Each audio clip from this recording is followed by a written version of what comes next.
So we are at the top of the hour. So if you were looking for worldwide woodturners and you happen to be here and you're wondering if you found us, you did. So Or Cruise congratulations. International, one of the two. Or yeah, or the Weather Channel. But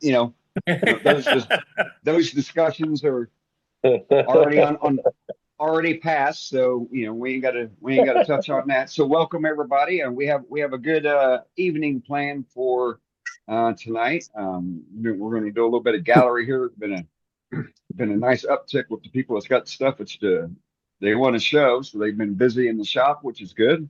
Where they've finished some stuff up, which is even better. And we have a good demo planned for this evening. I'm still waiting for a demonstrator to pop in, but I'm sure they will be here by the top of the hour. If not, we'll make do and figure something out on the fly. Um, Probably talk about level up and what's going on with it. And yeah, so with that, again, welcome everybody. Billy, welcome back. Hope you're all bright-eyed and bushy-tailed. You look a Yeah, little for the bushy most in the part. front, but For the most look a little part. bright. Good, good. I hope he's able to recharge your batteries. So that's good. So, I so with that, met a let's guy that looked just like me on the cruise, except he was about 5 inches taller. I saw that. I saw that. It could have been how your about long that? lost brother. I know, Yeah, freaked everybody out. doppelganger. So very And his cool. So all name's right, Bill. Matt. Then his name's Bill. How about that? Matt, take I, us away with gallery. All right, well, we're going to start off tonight with Dewey. Hey, Dewey, what you got? Well, I saw Billy was showing off his cane, so I thought I'd show off mine. oh, that's nice. There we go. Very nice. Look at that. Nice. That is black. Um, what is that with the tree that's got the real long thorns? Black locust. Is what that I like is. the way you shaped it. Did you carve the handle? Well, what I did was it was sliced off, and then yeah, I kind of carved it one thing or two to that. But on a lathe though, right? Oh no, Yeah, no. all of this was done on a lathe. Right. This part right here, this whole section was done on a lathe. This part here, all of this. So I had to do this one separately because it wouldn't handle the lathe. So this is actually a splice right here. So what is it? What's your height on that? How long? How many inches is that, top to bottom? well, we'll measure it right quick. Tape measure. Got Good a tape man. measure. Oh, a Boy Scout, man. Boy Scout. 4 It inches. is. Yep. Oh, there you are. It is 38 and a half inches. Wow. Okay. Yep. Yep. And this That's taller than usual. Are you a tall guy? I don't even know. I don't know. I don't know. I don't know who. I just made it. I don't know who made Okay. it for anything. I just one of those deals where I decided, well, I'll make a cane in case Billy wants it. So anyway, there it is. That's one thing. Whatever works. All right, thank you, Another Dewey. thing. I'm not done yet. Don't go away. Oh, okay. I made a little oil dispenser out of cedar. This is pear, and wait for it. Wait for it. Wait I'm for waiting. it. Maybe Wait soaked for it up. Maybe you Come would on. soaked it up. Are you waiting for a sap to come out, right? Well, it came out earlier. See? Now it soaked it up. I think it soaked it up. Yeah, well, the It wood probably soaked did. it It made- up. Wow. That's olive oil, so I have to put some more olive oil in it. So anyway, but anyway, Aromatic olive oil. Yeah, There it very is. nice. there That it is is, like pretty. that. Yeah, that's Yeah. pretty. It's a nice idea. You have to fill it through the bottom. There's a little plug right there.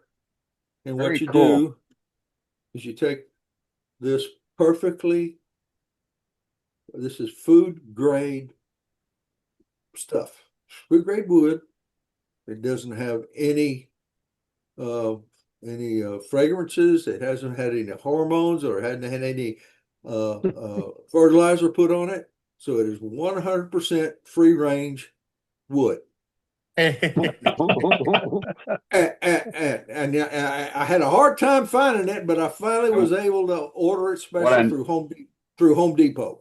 What's the most important thing we need to know is it cholesterol free? Oh yeah. Oh yeah. There's no okay. cholesterol in it. There's no Okay. cross-dressing or nothing Now, like to that. take- Fiber too, high in fiber. To take the plug out, what you do, you get this food grade dowel. Perfectly, no, it doesn't have any fragrance, has no hormones, has not been fed any type of thing. It's 100%, 100%. Yeah. And I had to order these special through Lowe's. I'm going to say they only sell them at Lowe's. Yeah. So you put this in here, and you take a little hammer and you tap it, and the thing comes out down here. And then once the little thing comes out down here, then you take this perfectly 100% food grade plug, you put it in there like that, you turn it upside down, and you fill it from the bottom. And then you Nice. put it in there. You know, and I will be happy to make one of these for any club member. And I offer a non-leak guarantee that's for 48 hours that begins the day it leaves my shop. Okay, so first of all, so what you put a mortise on the bottom or so, and then you hollowed out about what, a 2.5-inch piece and rounded it, made a nice shape. And then would you say that the handle is where your hand is? What wood is that? That is pear. That's pear, and the other is cedar. This is cedar. Yeah. Right. This is cherry, and the plug is, I don't know. From Lowe's. No. It's real wood. Yeah, and like I said, Well, I hope it I'll make one for any club member for free, and I will ship it to them for just shipping fee of $51.38. You know, and if they want one of these perfectly food grade plugs, Oh, they're expensive. I'll throw that in but it's going to cost them another $19.95 for shipping. Dewey, that won't cover the cost of But shipping wait, Canada. if you do that, we'll send this for you. Just pay separate shipping. Yeah, we'll send this in For for no extra charge, but just another $13.44 shipping. Right. There you So, go. so But there wait. you are. Or It's all free. But Dewey, anyway, that won't make it to Canada with those shipping fees. international, the shipping is more. It's about $214. You see the house he's building? Well, you know. Somebody's got to pay for it. Have you He's seen the retired. price of diesel lately?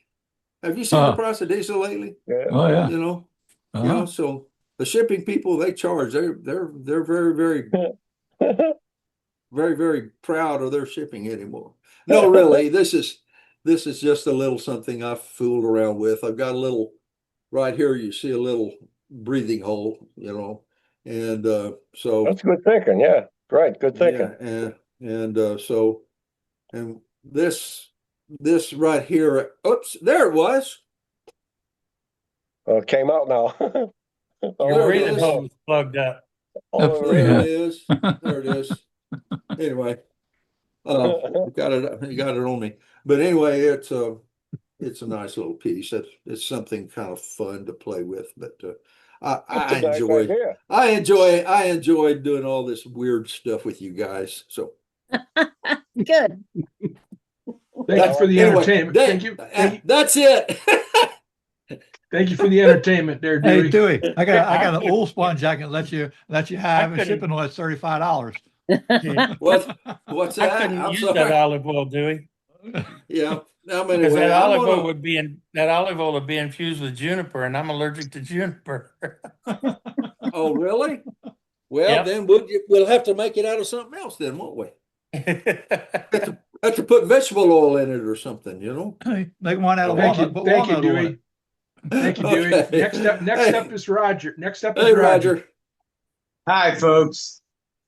Say, Hey, Rob. I had a good call last week, so I didn't get a chance to get on the lathe much at all last week. So I had a couple of days off this week, and I've got some stuff in a little store here in town that I sell, and she likes like kitchen or related kind of stuff. So I made a couple, about 5 or 8 of these cocktail smokers, Oh yeah. ash and walnut. It's got a little screen that goes in top of them. They sit on top of your cocktail glass. Very nice. So I got. Go Very nice. ahead. Did they sell pretty well? Oh, nothing really sells very good around this place, but they do okay. I don't it's like $10 for these things. So. And then today I was working on some stuff. She likes kitchen stuff, and I was trying to work on things that are repeatable. You know, it's kind of hard to make identical type stuff. So I've been making these little, just these little bowls for prepping, little wooden prep bowls. So I made about 10 of those today. Nice. Wow. It's all the same. Put a lid on it, sell it as a salt cellar. I like the bottom you got on that. It's That's too, but I like the way you have it set with your feet. Yeah. yeah, these are little prep just for doing your prep and stuff in there. Yeah. Uh-huh. Yeah, putting your spices. That Yeah. kind of that shape, that size bowl has got 1,001 uses. I make a lot of those. Yeah. Yeah, it's little. You'd probably little- sell them faster if you call them Smartie or M&M bowls. There you go.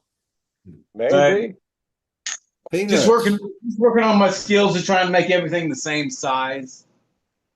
Kind of, you know, it's easy to make a bowl all by itself, but then when you got to make it look just like something else, it takes a little bit more skill, I guess. Yeah, no, it's called production turning. Do you need it over there with a lid or just an upside down bowl? They're all individual bowls. No, I'm talking about the one that's right beside your smoker. Closest to the back of the chair. Nope. Behind It just looks No. like another bowl. It's just upside down. Is it? Yeah, this one Yeah, okay. Yeah. I Thanks. just entered the bowl. There's a But- class at Level Up on duplicates Roger. and that. I'm looking forward to that. Very cool. All right. Well, Nice thank you very work. much, Roger. Very nice work. Yeah, really done. nice. Next up is Dave. Hey, Dave. Hey, Hey, Dave. How you doing? speaking of small bowls, Well, I like that. Pretty. I've been finding scraps around up the floor and stuff, and Mhm. figured to make nice little change bowls. Pretty. It's not Yeah. cherry. That first little bowl is a sake bowl. That's about Oh. what the size they. I know. I like that shape. I like the outside shape of that. Yeah, and they're both finished with nothing but carnauba wax. Yeah, that's a good finish. It really is a good Nice. finish. And then, believe it or not, I made a cherry bowl. It's a pretty one. It's hard to go wrong with cherry. That's a great Oh. looking piece of wood. Yeah. I rue the day when I'll run out of cherry, but it won't be soon. I am Beautiful. envious of you guys that can get cherry up there. I tell you. Yeah, and then I sort of joined the Band-Aid brigade again. Uh-oh. Do. Although What? this wasn't shop related, it was 3-year-old related. I was hit by a truck. Oh, and I felt bad for him when he saw it because it bled like a booger, and He freaked. he had I don't think he'd ever seen anything like that before, and I think it shocked the daylights out of him. Well, Probably a Traumatized good him, deal. eh? But poor guy. I'm wearing a Band-Aid for a few days. Oh, he recovered. Oh, good. Nothing got broken. Nothing got broken. That's a good thing. Well, what was cute was when my I wife mean, saw I it, she meant put a about the Band-Aid on nose. my nose, and he came over and he grabbed me by my whiskers, and he bent down real carefully and kissed the Band-Aid. It was so sweet. I almost cried. Well, hey, that's nice. That's Yeah. nice. That's a nice thing. But we both learned a lesson. I learned to duck and he learned how to throw. There you go. Well, thank you, Dave. But that's it for the week. Oh, that's Nice great. work. Thanks, Take Dave. care. Next up is Jeff. Hey, Jeff. Hello there. How's everybody doing? I've got some pens to Good. show this week. The first two are bolt action pens. This one's a brass. Oh, that's nice. Yeah. What's Nice piece the of acrylic on it. Oh, all right. What's your finish? There's no finish on it. It's acrylic. Okay. So I just sanded it up to the highest for micro mesh, and then Yeah. I buffed it with the Penn State buffing system. Gotcha. Yep. Beautiful. It's a nice match between the blank and the brass. Yeah. Yeah. Yep. The second is also a bolt action. This one's a gold finish on it. Oh, pretty. Yeah. And Those are beautiful pens. They really are. yeah, thank you. $30 just for the kits. I don't think it was that obviously much. they sell really well for you, I guess, right, Jeff? Well, actually, I haven't sold a bolt action in 4 or 5 years. I found these on my bench, buried. And I think when I bought them, they were $19 kits. So we'll see. I found that when when I first started making them, I made them in camo acrylic. People didn't like it. I thought they would like camo on it, and it's strange. So, specialty pens. This is medical. We were talking about specialty pens a few weeks ago, and I just thought this blue kind of said medical to me for some reason. It does. That's the scrubs. That Yeah. looks good. That's pretty. Yeah. And then finally, a few weeks ago, we were talking about somebody was asking about a pen that's aviation themed or plane themed. That was And me. I mentioned Penn State had a couple of them. What's that? Never mind. Open mic, maybe. Open mic, maybe. One, go. Okay. So, anyways, this is the Penn State propeller pen. And this is actually a commission I made for a lady. And her grandson, I think it has just got his flying license. Oh, and she picked out the blank from Etsy. Where did the kit come from? Penn State. Penn State. Okay. Yeah. It looks nice. And it's interesting, this blank, I don't know what kind of resin they made it out of. It was the hardest stuff to sand because it scratched so easily and scratched deeply. I spent over an hour sanding it. And I finally got to a point where when I I started going back over it, and I just took very light touches and sanded slowly to kind of, and I sanded in a circular motion to get rid of the scratches going across. That's where the problem came in.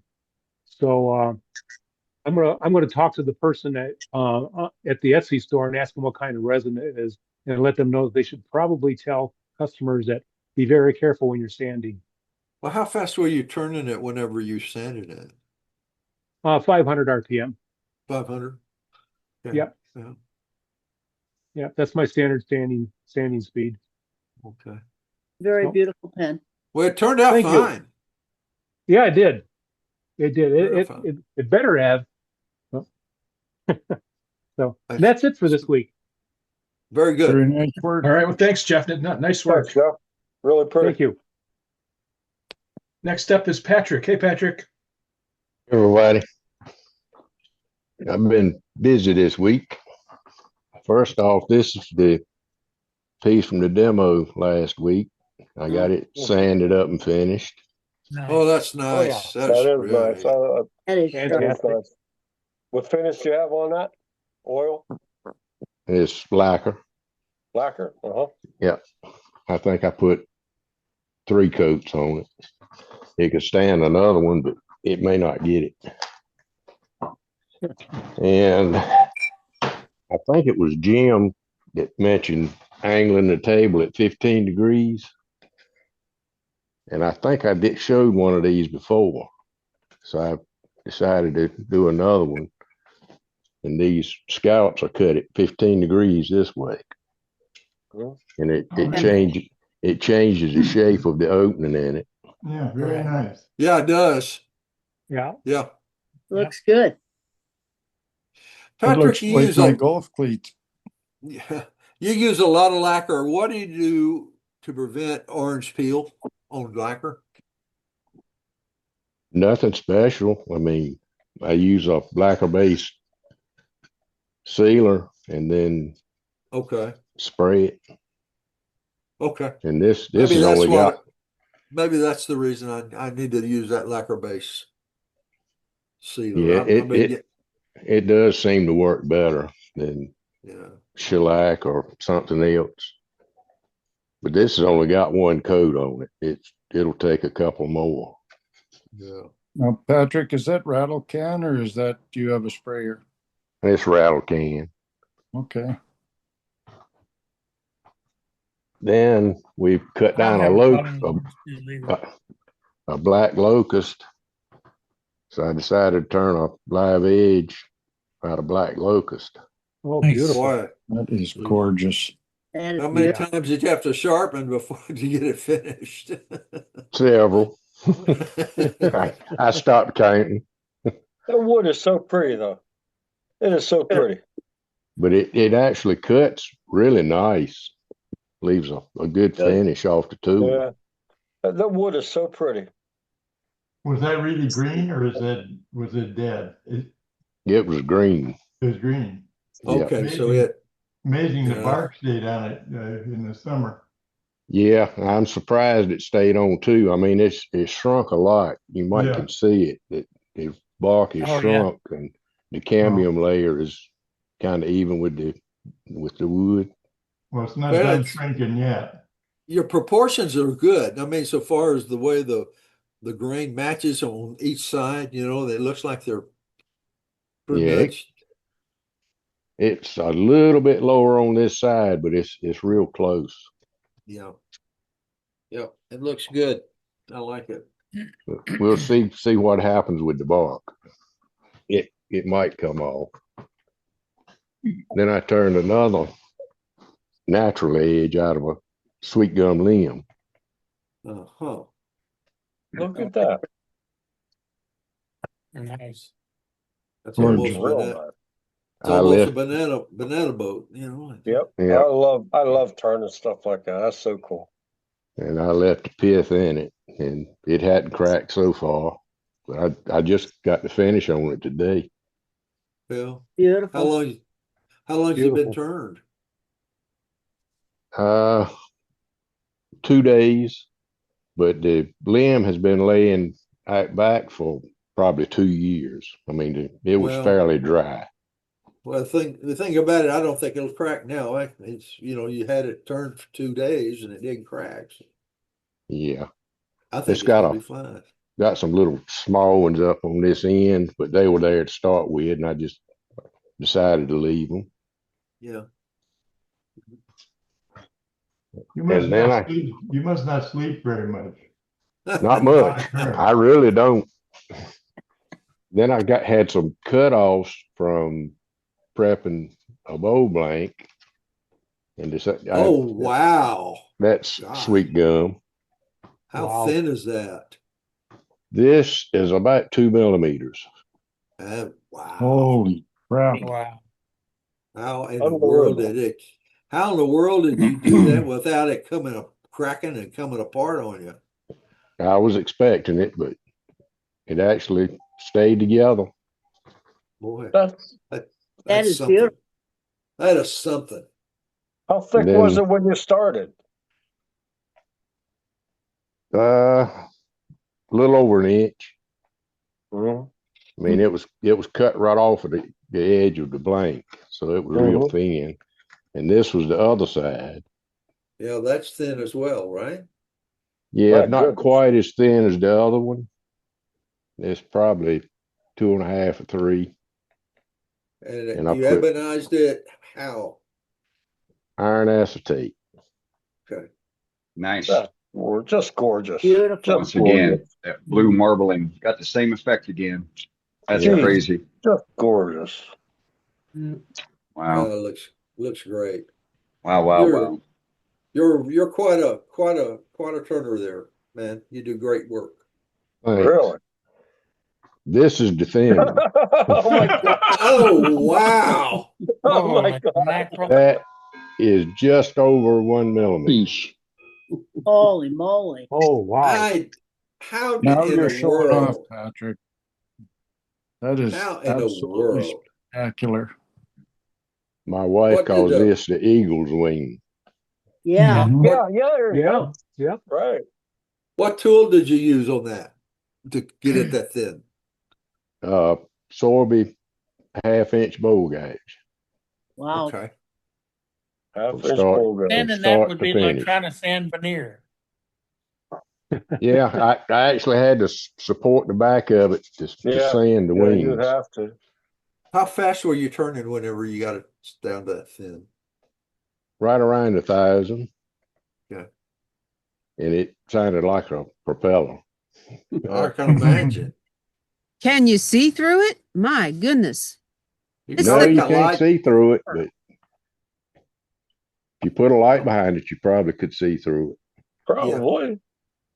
Now, Patrick, I have to ask, I've made stuff that thin, but not on purpose. Were you trying to get it that thin? Yes. Okay, that is gorgeous. Yes. I was trying to see how thin I could get it, and that's where I stopped. I chickened out to go any thinner. Oh, So really? how did you support the back? With his hand. When I was sanding it was stationary, but I supported the back of it because it's Right. Yeah. kind of flimsy. Patrick, did you have to coat that bark in C8 or something to stiffen it up? No. No? I'm surprised it didn't No. break off. What is this sweet gum? What other is it like what kind of other kind of what is it like? It's really like nothing else. It's its own species. It's pretty much by itself. But it turns really good. But the grain is real entangled. I mean, it just grows every which way.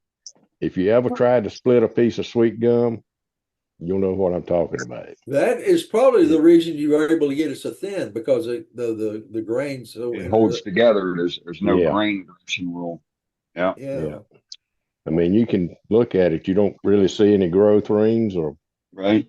Hey, anything. Patrick, is it kind of like turning a burl with everything going crazy in a burl?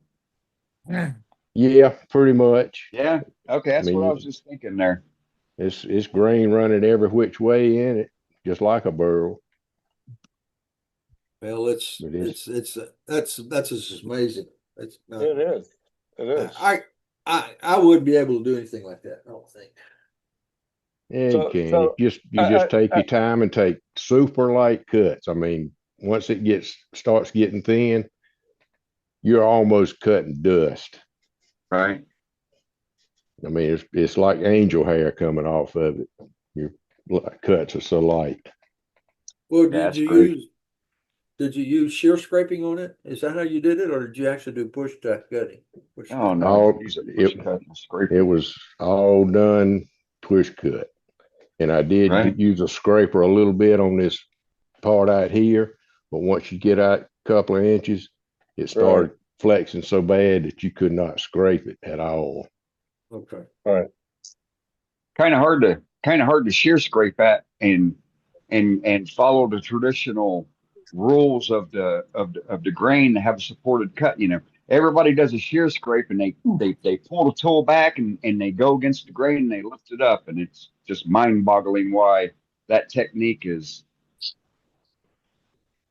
so honored by woodturners. It just blows me away.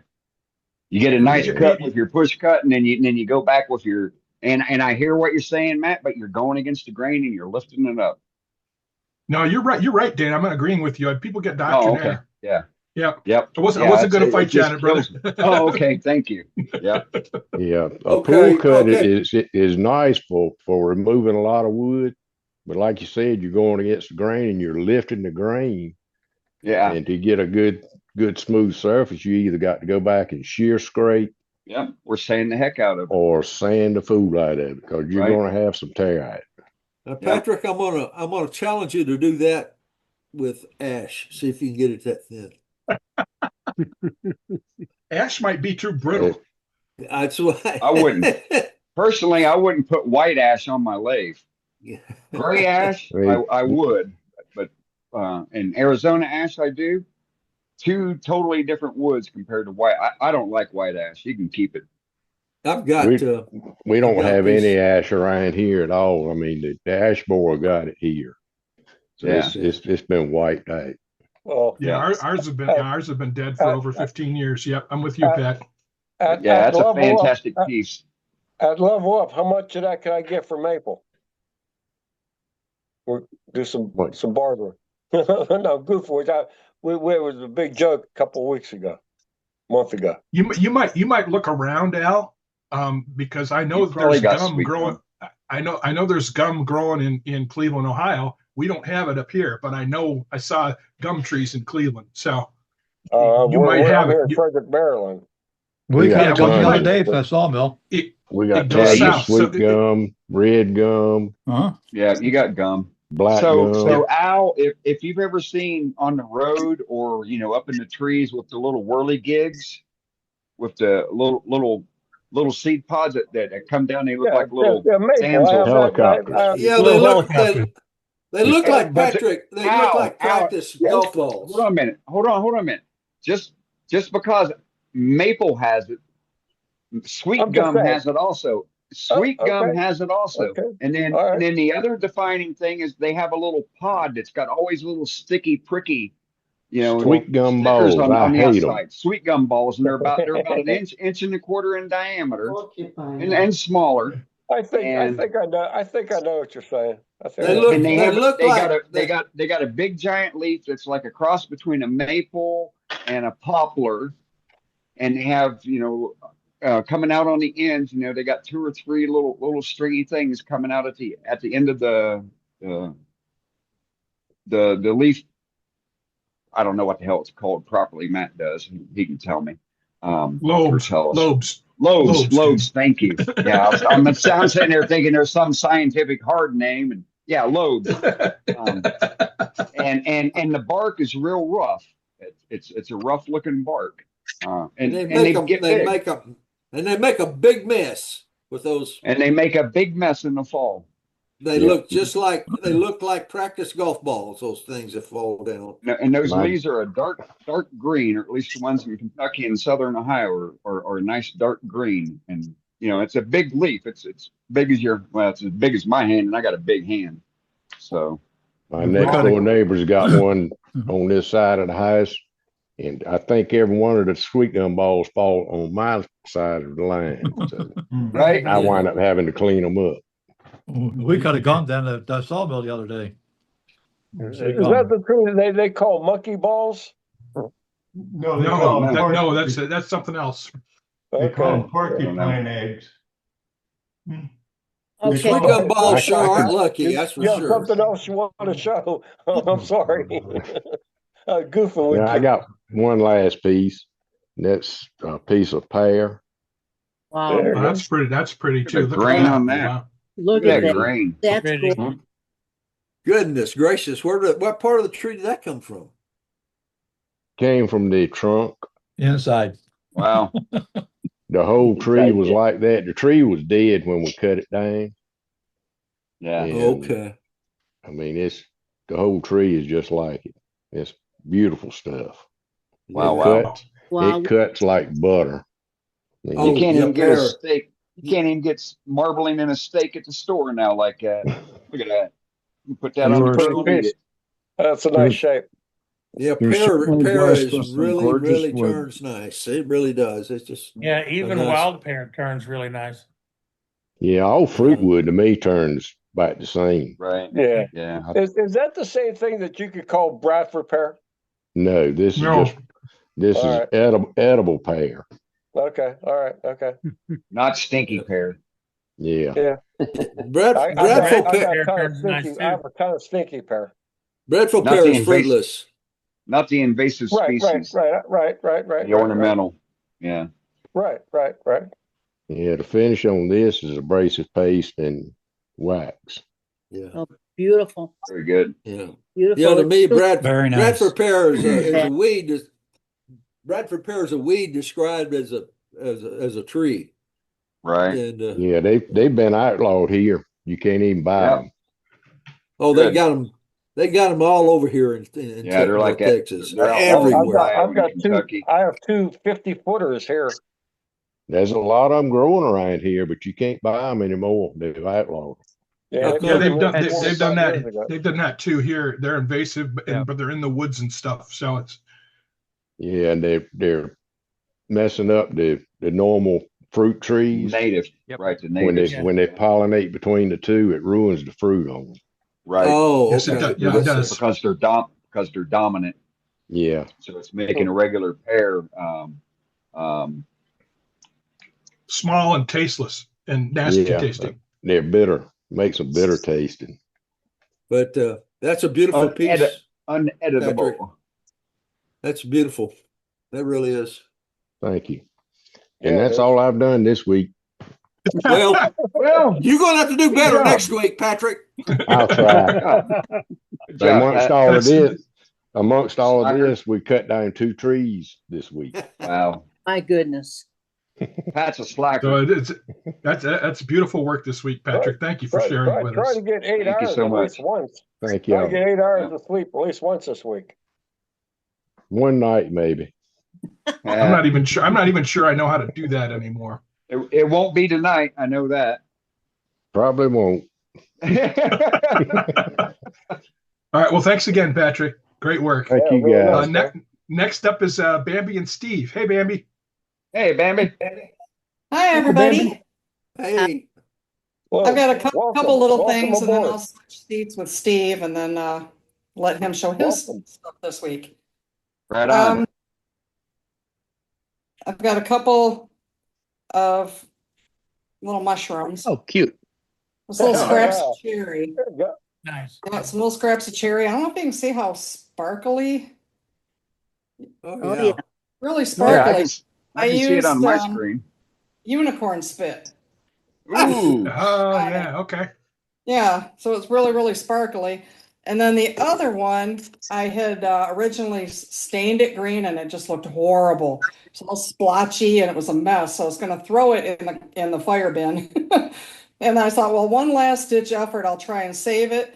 And I used just an acrylic paint on it. That looks great. Yeah. Yeah, Mhm. so I was job. able to Yeah. save it That that looks way. great. Yeah. Yeah, so just a couple of scraps of cherry. I thought, well, I'll Right. play with it, see what I can do with it. How'd So you put the that's what dots I have. on? How'd you put the dots on? How did I what? How did you put the Oh. dots on? With just the opposite end of a paintbrush, just a little round tip. Oh, Oh, there okay. you go. Just Nice. dip it in the paint and put it right on. It's real easy. Oh, that's clever. Shoot. How about Yeah. that? So yeah, super easy to control. That is a Doesn't new, mess. that is the first time hearing that technique. How about that? Huh. That's a dot painting. That's a dot painting technique. Yes, yeah, dot painting. Okay. Yeah. All Okay. right. Did you I'm gonna make switch did you spots make with the Steve. hangers? Did you make the hangers? All right, Steve, you're up, buddy. Yeah. Hey, No, nice haircut, Steve. You buy the hangers on Amazon. Okay. Yep. Hi, Steve. There he is. We can buy anything on Amazon. All right, got a couple of box elder bowls. Ah, Look at that. Nice, Gorgeous. nice red.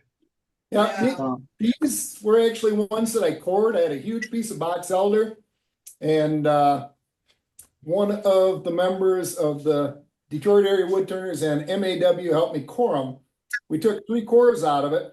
The base piece was all right. The middle core was nothing, and the center core out of this one was nothing, because right here where this goes through, this rot went right up through the center and got huge out by the edge of the tree. So I turned this one, a year or so ago. Left the hole at the demands of my wife because you're not allowed to fill anything. No. Got a nice inclusion on the outside. Good flame in it. Adds character, Steve. Yep. Oh yeah, absolutely. The red is stunning. Yeah, finished with Danish oil, and then wipe on poly, 4 or 5, 6 coats over the top, and then just polished out. There you go. Did not sign it with a laser pecker. Outstanding, sir. Outstanding. Yeah. So thought that turned out pretty nice. Then this was one of the cores, and it was laying around the shop. Like I said, the rock come right through the center, and the tenon wasn't very good. And I launched it off a lathe once or twice, and then drilled a hole in it and threw it off to the side and said I'll put a plug in it. And looks like a Reese plug in it. What's that? It looks like a Reese cup. Yeah, it's a piece of cherry actually. And wow, that looks like a Reese's cup. Wow, yeah, good job. There you go. Good job. Yeah. So I wanted it to look like it was mechanically bonded look at that. as opposed to being glued in. Sure. So right. I didn't know what to do with it, so I turned it over to my the decorating department. the decorating department, also known as Bambi, and she just took a bit and went around the edge, making it look like it's staked in. So looks That's a nice job. Nice. I love Yes, that. very nice. Yep. Yeah. And it looks like it's a piece that's mechanically cinched in there. Yes. So, Yeah, it does. Yeah, it does. Yep. Nice. It's just So very, once again, very, signed, very pretty. Did Very pretty. Danish oil and How does she this make Watco, the 'cause nipples? we run out of Minwax. But it's Danish oil with Watco poly on the outside of it and just polished it out. How did the embellishing department make those little That was my divots? next question. That's a spear burr, guys. That's a spear burr. Welcome back to the hot seat, Bambi. That was, yeah, I'm back in the hot seat. Well, That was with my Grizzly version of the Fordham, with just the round, small round tip, and I just went all the way around. So just a little burr, huh? Okay. Just a little burr. Yep, that's all it was. Just a little burr, and then flip it over and do the same thing on this side. How fast did you turn to do that?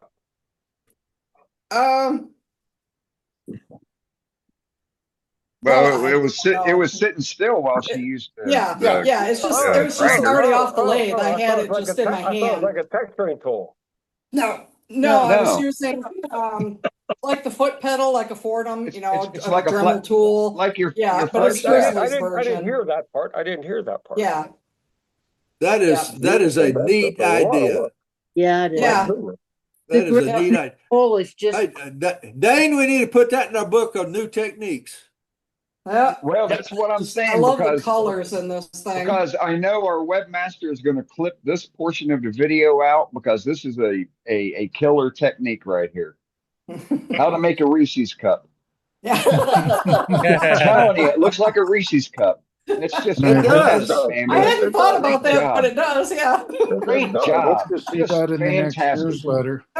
Now, What you need to do is make a bottom stand a little out, make it look like peanut butter. did you use any wood bleach on that?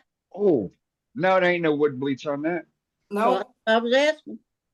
No wood bleach. That's just box elder. Plain box elder. That's just box No, elder. I know that, but sometimes people use the wood bleach so that it takes out the yellow, and that red is so. Well, vibrant. no, but bleach would bleach out the red too. Right. Yeah, it pulls any type of bleach on that, it'd pull the red too. Yep. Yeah, you wouldn't want to do that. I'll tell you, that's just a beautiful, beautiful way. Beautiful. All right, so here's my challenge. Make another bowl like that, but make the bottom part of the Reese's cup, and then the top part, just like you did there. I mean, I'm just totally impressed with that. That is so killer. Thank you. That is so killer. Great job, Steve. Great job, Bambi. Outstanding. Thank Good you. On the work. foot though, Yeah. you're gonna have to groove it like a Reese cup is grooved. all Well, the way yeah, around. well, yeah, of There course. you You know, go. you go all the way. You Yeah. just follow them down on the backside. It's easy for her. Oh my God, look at that. That's just killer. I Isn't love that it. something, Dane? That's Yeah, amazing. it is. Yeah, it is. Beautiful. That's great. Good job, you two. That is Thank you. innovation. Yep, We that's need to it for see us this that. week. We All need to right. see that in the newsletter. Yeah, we'll Yes. send We'll it. send it in. Thank you, You know Stephen what, Bambi? Bambi. Yep. Bambi, Really you know what you nice. could do? If you could do a quick write-up on that, on what was done with the whole overall bowl, and then putting Okay. that cutout in there, and then Yep. and then write it up as a little project, and you use your Fordham to do that. Okay. That would be a fantastic tips and tricks Okay. article, for the newsletter. Yeah. Just great work, you two. Okay. Fantastic. We can do that. Yep. Thank you. Hell yeah. Thank you, guys. Yep. Next up is Al. Hey, Al. There's been so many beautiful things tonight, I swear. I mean, my goodness, that Patrick and Dave, and my goodness, I just want to have just beautiful things tonight. I have it was a log. I just love spinning wood or spinning air. I made a hollow form. I still have the bottom on, but I got my little wings there to it, and you can see I was spinning some air. There was a propeller going on for sure. Well, tell you what, Al, you don't need to be. You got a beautiful piece there. Yes, you do. Yeah, So, you do. Your finial lid looks wonderful. You Yeah, did it a good does. job. Very good choice. Oh, that's pretty good. I maybe should go a little bit more thin. I repaired, and I repaired again and again and again this friggin' thing that broke last week. Here's my It looks good. now I always heard about stuff if you put wood in a microwave, they could catch on fire. Look at that. Sure It does, caught huh? on fire. Yep, I've done it a time or two, Al. Yep. I only heard of it. But yeah, wood could actually catch on fire in there. Yeah, usually But, it happens from an internal cavity that you don't know is there, and basically what happens is the internal cavity and the air in the cavity heats up a lot quicker than the moisture laden wood around it, and so it basically gets too hot. It did. So There was blue And it smoke coming out combusts. of it. I was like, oh my God. But again, there are so many. I've been watching. I must have clicked on something that, like, I'm getting so many different ideas of this floating project. I've seen a home plate with a baseball spinning. I've seen just an L shape, and they had a paper airplane. You know how you fold them and you put a magnet on it, and it's floating around in the sky. There's so many things. I think it's such a, I thought it was a nice idea. So anyways, I have, the night's just beautiful. Everybody has some beautiful stuff. I hope everybody has a good night and everybody be good. So everybody be Yeah, good. bet. Thanks, Al. yep, good work on the repairs, Al. Nicely done. There's a be a lot of changes. Yep. Well, cool. Nice work. Next up is Charlie. Hey, Charlie. Hello. This is made to hold kitchen utensils. It's got maple and poplar, aspen.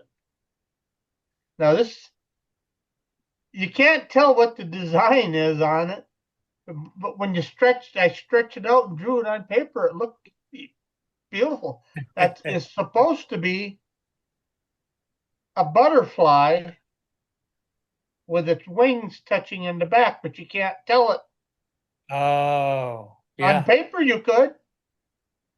Yeah. On paper, There's its head. I didn't. So I didn't even bother Oh wait, putting in yeah, I see canvas. it. I see it. I see it. The body and the wings. And there's the one side of the wing. There's the back side. There's the other. Great job, Charlie. Looks good, Now Charlie. there's 7 rings with 12 segments, and the bottom is made with its own segments and a plug. It's coated with sanding sealer, then it's super glued, and then I put rub-on poly on it. One coat of each. White pine poly. Okay, cool. Nice. Interesting mix. Good job, Charlie. Looks good. That's all I have for tonight. It's got a lot of Looks character good. in it. Thank you, Well, Charlie. it It's a still nice looks piece. nice, but it doesn't look like what it's supposed to. Hey, Sometimes the battle sometimes- plans don't survive contact with the enemy. Yep. Right? Right. Yeah. Looks good. Next up is Victor. Hey, Victor. Hey, how you doing? Hey, Vic. I'm going to start off with picking y'all's brain, and this is the raw wood.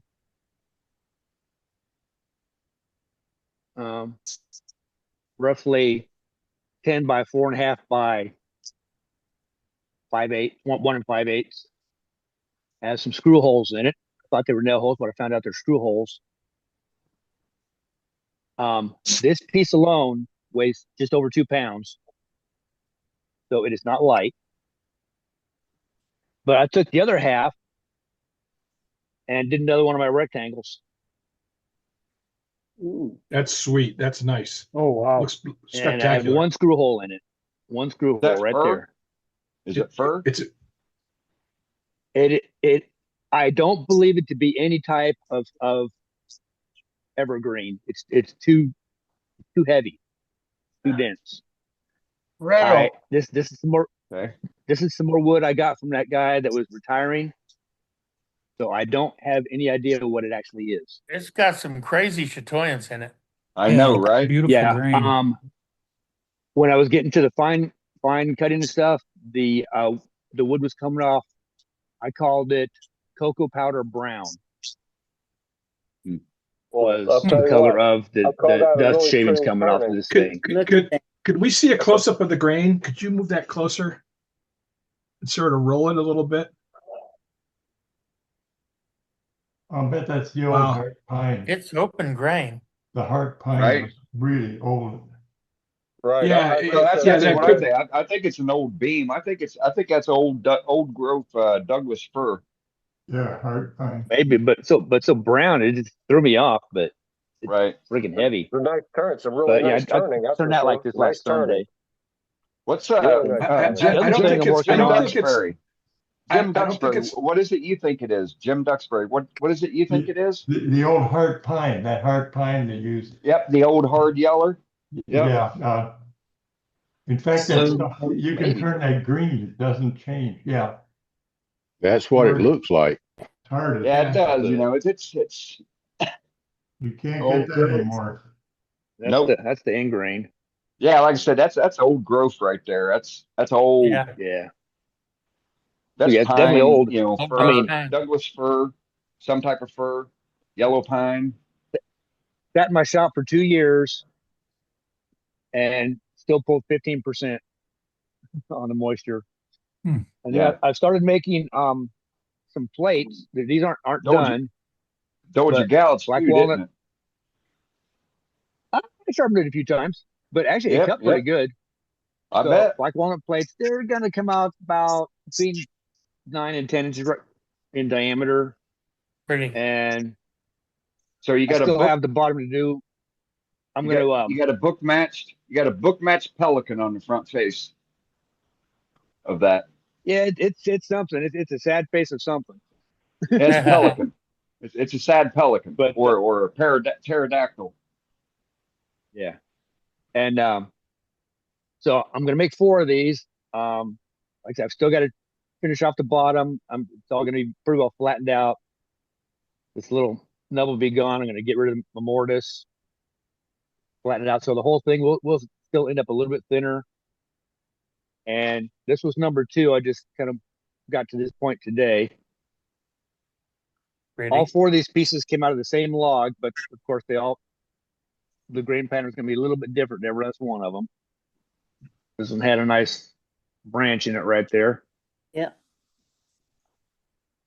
But yeah, 2 down, 2 to go, and then I'll finish up the bottoms. But yeah, the humidity in the shop's been 70 plus for months. So I'll put that back in the bag, and I'll take it back in the shop in a little bit. Typical That's North Carolina weather. pretty much been my week. You know, Well, thank you very much. That's some great work. So, I but hope yeah, you're I had healing, fun brother. with that. Yeah, I'm getting better. This thing, it's 4.5 by 10 by, I didn't measure.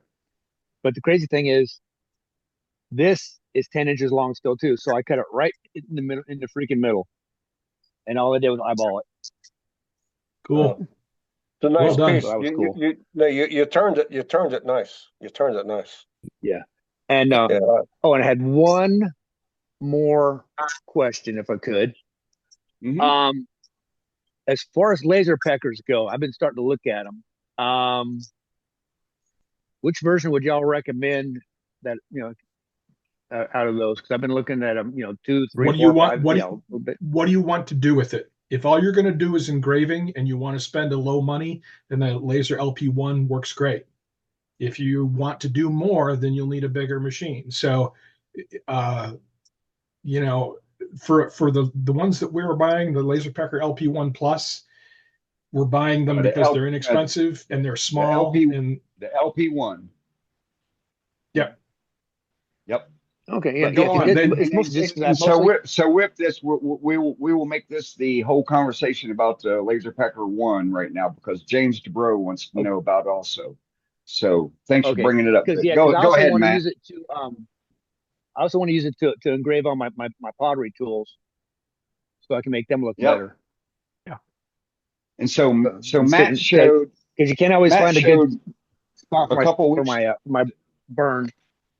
Right. So Matt showed a couple weeks ago how he was able to set his platter up on a jig, and then he made another little jig to be able to hold the LP1 and be able to dial right in and do his engraving on it. Matt, if you want to talk about that, go ahead, and then the rest of the guys, Roger, Billy, because I think on the everybody 2 else talk about how, and Doug, how you guys have modified it to be able to work for because it's a powerful tool for what it is. So I think the 2 came on a mount where you could actually turn it whatever angle you needed, so you could like turn it over here and put your board or whatever. The LP1 this is the LP1 Plus. This is pretty much the whole thing. Yeah. Okay. And it's got this ball joint here that'll let you rotate it. Yeah. Right. Yeah, that's what I was seeing. Yeah. So you can rotate it, and I have this little the pieces that were too big to fit on the stand. I have this little plate stand, and I could just rotate it. Yeah. And aim it at the plate stand like that. So the pluses in this are it's fairly easy to work with. The software is fairly simple. If you've done a little bit of it, or you're reasonably computer adept, you're in good shape. Your downside is it takes a while. Well, I mean, the software is pretty simple. You just load the image into the software and go. It's an app on your phone, and you just copy things into from your phone onto the app. It operates off of your phone. It does not operate off of a computer or a tablet. Correct. Right. Yeah. Correct. Yeah, that's what I was noticing. Yeah. So the way I do it is I do my graphic image building on the computer. It's because I get the big screen and some software, and then I just email it to myself and download it, and then go into my mail app on my phone and download it to my phone. So this is about the biggest I can do. This is my logo. It's a little bit less than 4 inches by 4 inches. Yep. Okay. That's what I was going to say. So it's a 4-inch max. Yep. It's 100 millimeter by 100 millimeter, and your focal length is 200 millimeter. Okay. Yeah. So 20 cm. the LP2, I think the focal length is about half that. I think it's like 11 or 110 millimeter. So you want to look at the specs if you want to do something other than this. They get more expensive. This is the low end, okay, and this is the laser unit itself here. So, and I can drive it. I can drive it with a simple power bank. I got a power bank with, and I hook my phone up to the power bank, and I hook this end up to the power bank, and I can drive it from anywhere, really. Right. So, and your downside is this is not a very powerful laser. It takes a while if you want to do something detailed, and dither it. It's going to take longer. So, and it won't. This won't cut. Okay, it'll just engrave. So, yeah, well, I basically just want to take my brand, and which is basically my sticker, and make that just a little bit smaller. And you'd be able to do that, like those and everything. You can make it smaller. You can make it bigger. Yeah, one of the things I really like about the app is it lets you resize things on the app, and it's very easy to do. And you can do real precise. So, like, if you want to make your go on, Dewey. Matt, if your logo that you got there, what format was that in whenever you put it into LaserPecker? Was it a JPEG or was it? It'll take a JPEG, and I tend to do things in PNG because it's lossless. It's no compression. So I do everything as PNGs, but it takes JPEGs, and it does really well. Like this is a black and white rendering of a Mandalay. I just want to put that in there. Yeah. Oh yeah. So piece of cake. So let me pull James in here. James, what kind of questions did you have specifically or in general? So we can try and answer them, because there's a wealth of knowledge, not counting myself, because I am a professional user of the LP1 Plus. Dane, the professional laser procrastinator. And I can pair it and regurgitate. I can pair it and regurgitate everything that everybody has said about the LP1, but I actually don't use it. But I am astute to it. Okay. One thing I like to do is on bowls or something to rotate, maybe pins, coffee mugs, like that. And then something that's powerful enough. Pardon? They make a rotary tool. LaserPecker makes a rotary device that connects with their laser engravers and cutters. So I think if Joe you want Gibson has something like that he's got Probably set the up higher end with unit. his. Joe, What's come that, on. Bob? I said that was Joe probably on the higher end unit. I don't know that it Yes, would it is. one. The one I've been looking at is that what is it? The number 4. Okay. Yeah, And, see, those are higher. Yeah, that's got a those higher on sale end right unit. now for a couple more days. Mm-hmm. Those Yeah, sales that's a come higher by end like unit. I think yeah. Carl's got an LP3, but Carl's asleep right now, so he can't tell us about it. It's an LP2. You got an LP2. Tell us about your LP2, Carl. Yeah, it's a about 18-inch.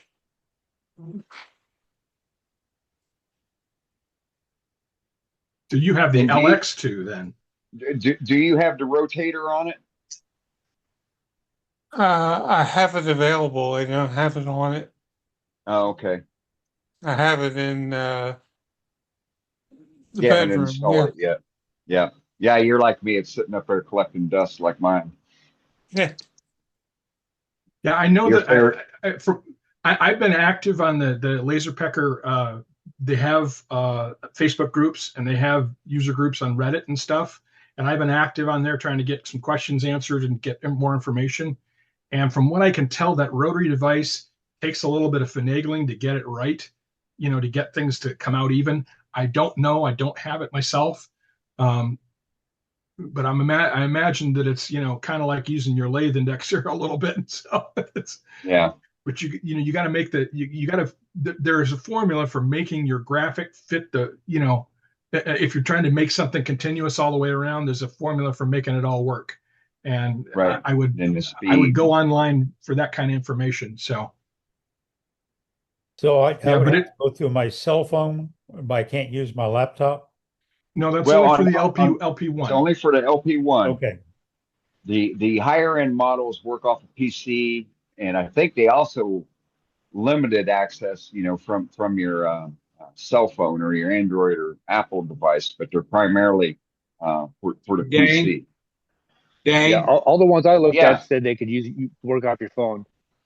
You can. I use mine off my tablet, but I have to have I've got a phone plan on the tablet. Okay. Yep. Well, So you know, which device do you have, Roger? The one. The one. Okay. Okay. I'm just looking at Laser Picker website, and they've Yes. got one LP4, which will do just to Right. engrave on just about anything. Right. Yeah. It'll cut metal or Yeah. engrave metal. Yeah. Yeah. So it depends. But I guess it's also got a price on it too. Oh, Like yeah. like Right. all the other quality, just like the high end X tools. How much money you want to spend on it for what it is that you really want to do, and then how much real estate do you want to give up in your shop for a laser engraver, and Yeah. and then again, Yeah, I've got one small how table over much here I we're can going to set use it it. on. Yes, that's what I'm looking at too, is how much space do I have to dedicate to it? Right. And Very little. Well, like with the LP4, not much. The No. footprint on the LP4, I just posted a link. The LP4 on Amazon right now is 664 with the roller. And Yeah, that's the one I was looking at. and it's the footprint on that is it looks to be about 8x8.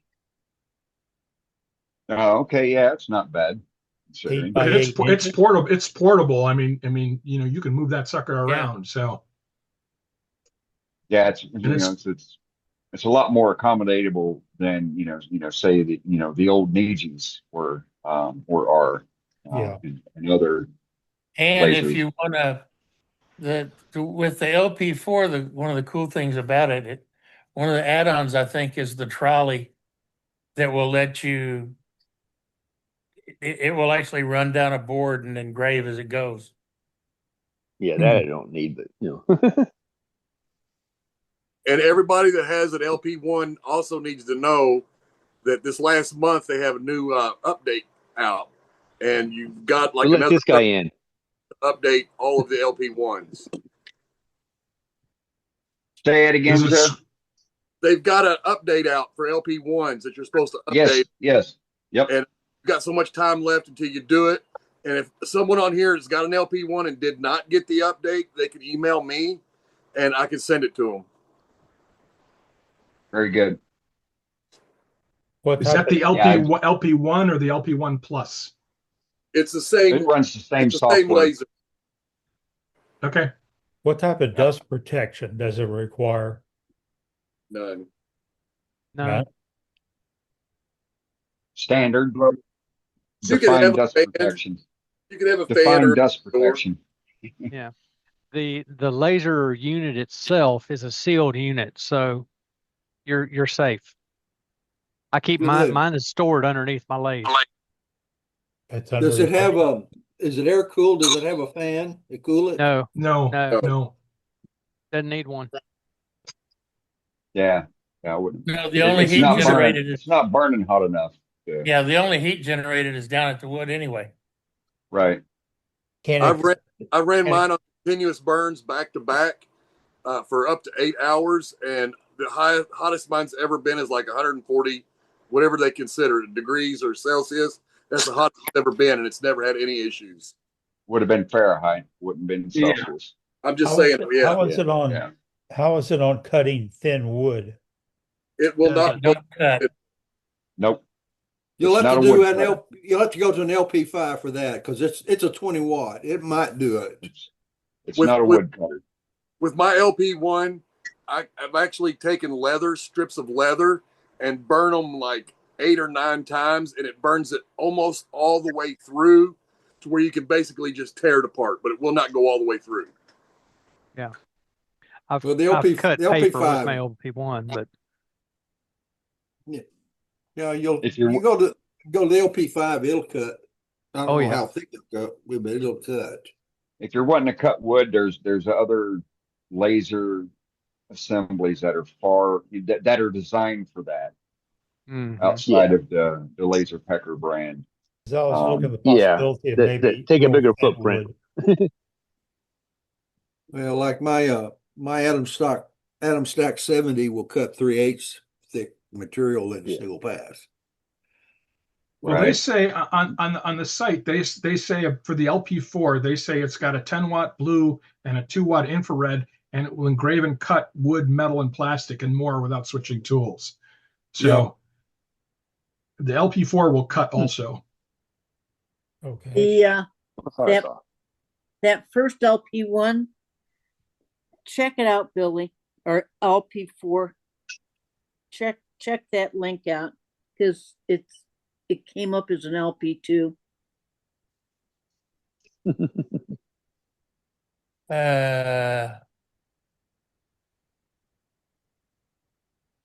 Roger. Anyway, I appreciate all the input. All right, sounds good. James, did we cover some of it? Most of it? Pretty much. He gave me a lot of insight what I need to look for. Yeah. Because I was trying to go to their website and read something, and it kind of jumps around. Oh, my bad. Sue. Yeah, the LP4 there is is a 1600. Significantly more. Yeah, the typo was the laser, not the link. Yeah. I said LP4 and I meant LP2. I'm sorry. Yeah. I fixed I tell you what, that LP4, it's fast, 4,000 millimeters per second. That's really, really going fast. You know, they got those same specs on the LP2. I'm sitting here reading it, and they say it's got a 10-watt laser, and it goes at 4,000 millimeters per second too, 6 times faster than the LP2 for higher higher efficiency precision. Anyway. So, you know, it just Yeah, depends. but the fours, you're getting up there in price on the 4 for the for the size that you can engrave. It all depends on what you want. Right. What Yeah. your goal is. Buy it for what you want to use it for, or not what you think you might use it for, and then it winds up sitting on real estate elsewhere and having stuff stacked up on it and around it. Yeah. I basically want to like laser engrave on some bowls or plates like that, designs. Right. Well, And you can do that with a 1 or a 2, really. Yeah, absolutely. Well, but if you want to use the rotary attachment, you better make sure which ones that fits too. So which ones you can use that with. But the LP1 is not fast. If you're going to do a 4x4 drawing or anything, how long does it take you to do your deal, Matt? Your logo. If I go black and white and I make it like 40 millimeters across, it takes about 15 minutes. If I dither it, it takes about an hour and 10 minutes. Yeah. Because dither, it goes all the way across on every line. Yeah, it goes slower. And I usually do that at 2K. You know what, though? So it just matters the amount of detail. Just the matters on the detail. The most detail times and how fast you want it to be. If you don't care, then who cares? Well, that's I usually multitask. I'm usually doing doing something else while it's doing that. That's what I was just saying. Yeah, you just the most times I see somebody doing that is right after they just got done doing what they had just created, and I would like to spend 15 minutes to see something finalized after what you just went through. So I don't think you know what? to be fast at all. You know what? If you come to level up, you'll be able to see it in real time. I don't. Because we're all bringing them. I'm just saying to you. Doesn't seem like after I got done making a piece that I enjoyed making, time I don't think to me would be a problem watching it being, finalized. Yep, there you Well, go. what you do is you set it up on your table saw, and you start the lasering, and you go make the next piece while that's lasering. You set it up in your pillar press. Got everything all perfect, and you just let it go and sit back and watch it.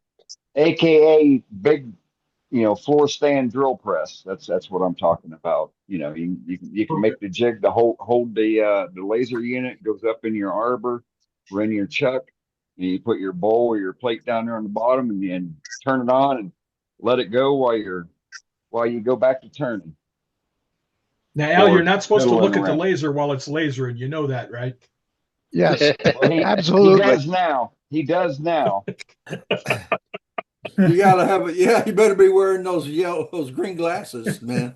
Not green. Right. You want the yellow one. Yeah, Right. you want the yellow. And if you ain't got green glasses, you can't watch the demo going on with it up there. Anyway, Hey Put Bob, that. Bring a welding helmet. hey Bob, it takes me an hour and 37 minutes to do mine. Yeah, I've done some, and it took a long time. It Well- probably took 45 minutes. I that's good, Ron. I had mine done with AI, and it's a little bit intense. So the fancier you make it, the longer it's going to take. Sure. Right? Yeah. Yep. Yep. Right. The more detail, obviously, it's, the more longer it's going to take. If you just got a rudimentary, you're using runestone markings, it's going to be done real quick. Just But like if cooking, you if if you're you do making like a Matt simple said, meal, if you do like Matt said, if you burn this thing as a black and white, then there's only two colors. So it does not go all the way to the side on every line. It only burns. It only moves where the black is. So it's a whole lot faster. And the smaller you make the image, the faster it is. Oh yeah. Yeah. Right. Yeah. This one here this one here I did yesterday. Let me go over here. This one here I did yesterday. Okay. And I did this in black and white, and it's about 3 inches, well, 2.5 to 3 inches across. I didn't let's measure it. And it took me, I did 3 passes on it because I wanted it to go deep. It's 2 3/4 inches across. Okay. So I did 3 passes on it because I wanted to go really deep, and it took less than an hour and a half to do on black and white mode. So, and that's really intricate, right? Yeah. But the black and white mode, acceptable. it just does the black, and it just does the black. It doesn't go all the way across, so. Yeah, it looks good. I mean, it does what it's supposed to do, so. Yeah, my other experiments didn't work quite as well. I've been trying to figure out how to color inside these things with the laser. So I've been trying to use embossing paint, and that didn't quite work out the way I wanted it to go. Hey, Matt, do Yes, you embossing powder. when you do those designs, do you cover them with painter's tape or anything to No. keep them from? I have the flashing? tape, and no, I don't cover them with anything. I had the tape, and I tried that, and I couldn't make my LP1 Plus go through the tape. Oh, jeez. So, Lots of times I got a Sharpie out and colored it, and it still wouldn't go through the tape. So then I If got you my use a I got phone- my what's that? if you use a fan, a lot of times it'll keep that smoke from leaving that flash and burn. Right. Yeah, yes. you're right. Yeah, you're right. The fan I had on this was not working. It wasn't as close as it needed to be. Yeah, you need that fan, guy. Matt, if you want to color stuff that you burn deep, I've found the best way to do that is the way I've always done my color fill on my engraved ink pens. And even when I was sending them to my engraver in Kentucky, I would completely finish the pen before I engraved it or had it engraved. And then I go back in with simple acrylic paint, and it just wipes right off of your finish. Yeah, and right. leaves paint down inside.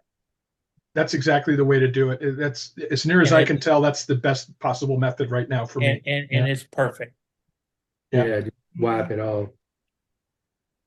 Yeah, I figured the embossing powder was cheap and I could Amazon it on a whim, and I did that to see what would happen. So.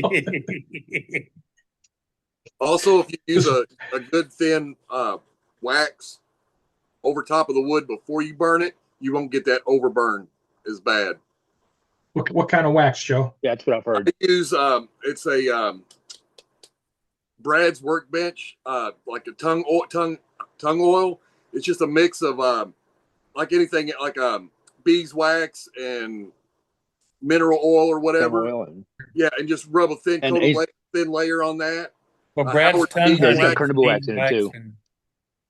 It just causes it burns just as good, but it doesn't overburn on the edges like that one that Matt showed a minute ago. Right. Okay. It's cool. same with the finish. If you put a finish on it, it'll do the same thing. Now, but some of your finishes will get the wood so hard that it's hard to burn into. Yeah, I tried, one of the first things I tried to do was laser through a piece I'd already finished with lacquer and poly, and neither of those worked really well. So yeah. Yeah, this here is some coasters that I made, and I burnt them with my laser pecker. And the difference is this one here, I put mineral oil on the coaster first and let it soak in, which made the wood harder, so it didn't penetrate in certain areas as deep as I wanted them to. So what'd you do with the second one? This is just regular wood. I burn it first, and then I put the mineral oil on. But I put I put a light layer of wax on it so it doesn't overburn and get that wide flare like you're talking about. Okay. Now, I've tried to burn through carnauba wax, and it wouldn't. The LP1 did not like to burn through the carnauba. Yeah, I use the liquid wax, mixed with the mineral oil or BLO or something. Yeah, this was a firm paste that I used. It just didn't. It burned, but I had to go 6 times. Where usually on raw wood I do 1. Right, and when you're burning for 45 minutes to begin with, 6 times takes forever. Yeah, buddy. Luckily, my logo only takes about 5. Yeah. Mine's about 5 or 7, I think. All right. I think we've answered a lot of questions. What do you think, Dane? Well, I think it's good. It's go ahead, Doug. I was just going to say, for just a purchasing hint, when I bought mine, I was looking on Amazon, and I kept thinking, surely I can find a better price. I went directly to Laser Pecker and bought mine for about $40 cheaper than what it was on Amazon. Thank you. Including the shipping. Thank you. Yep.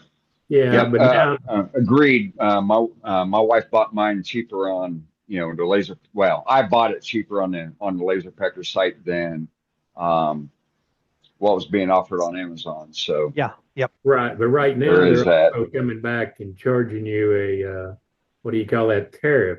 When the guy delivers it, he wants $30 or $40 for the tariff fee.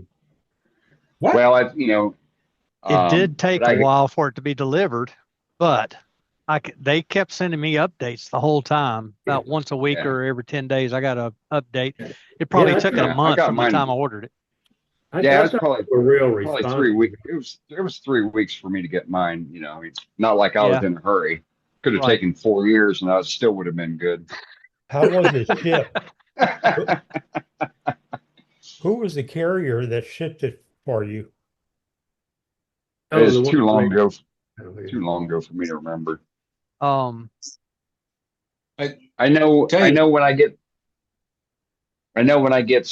other stuff from mainland China, it comes over their regular carry, and then it gets transferred to UPS. Okay. Yeah. I think that's where mine came.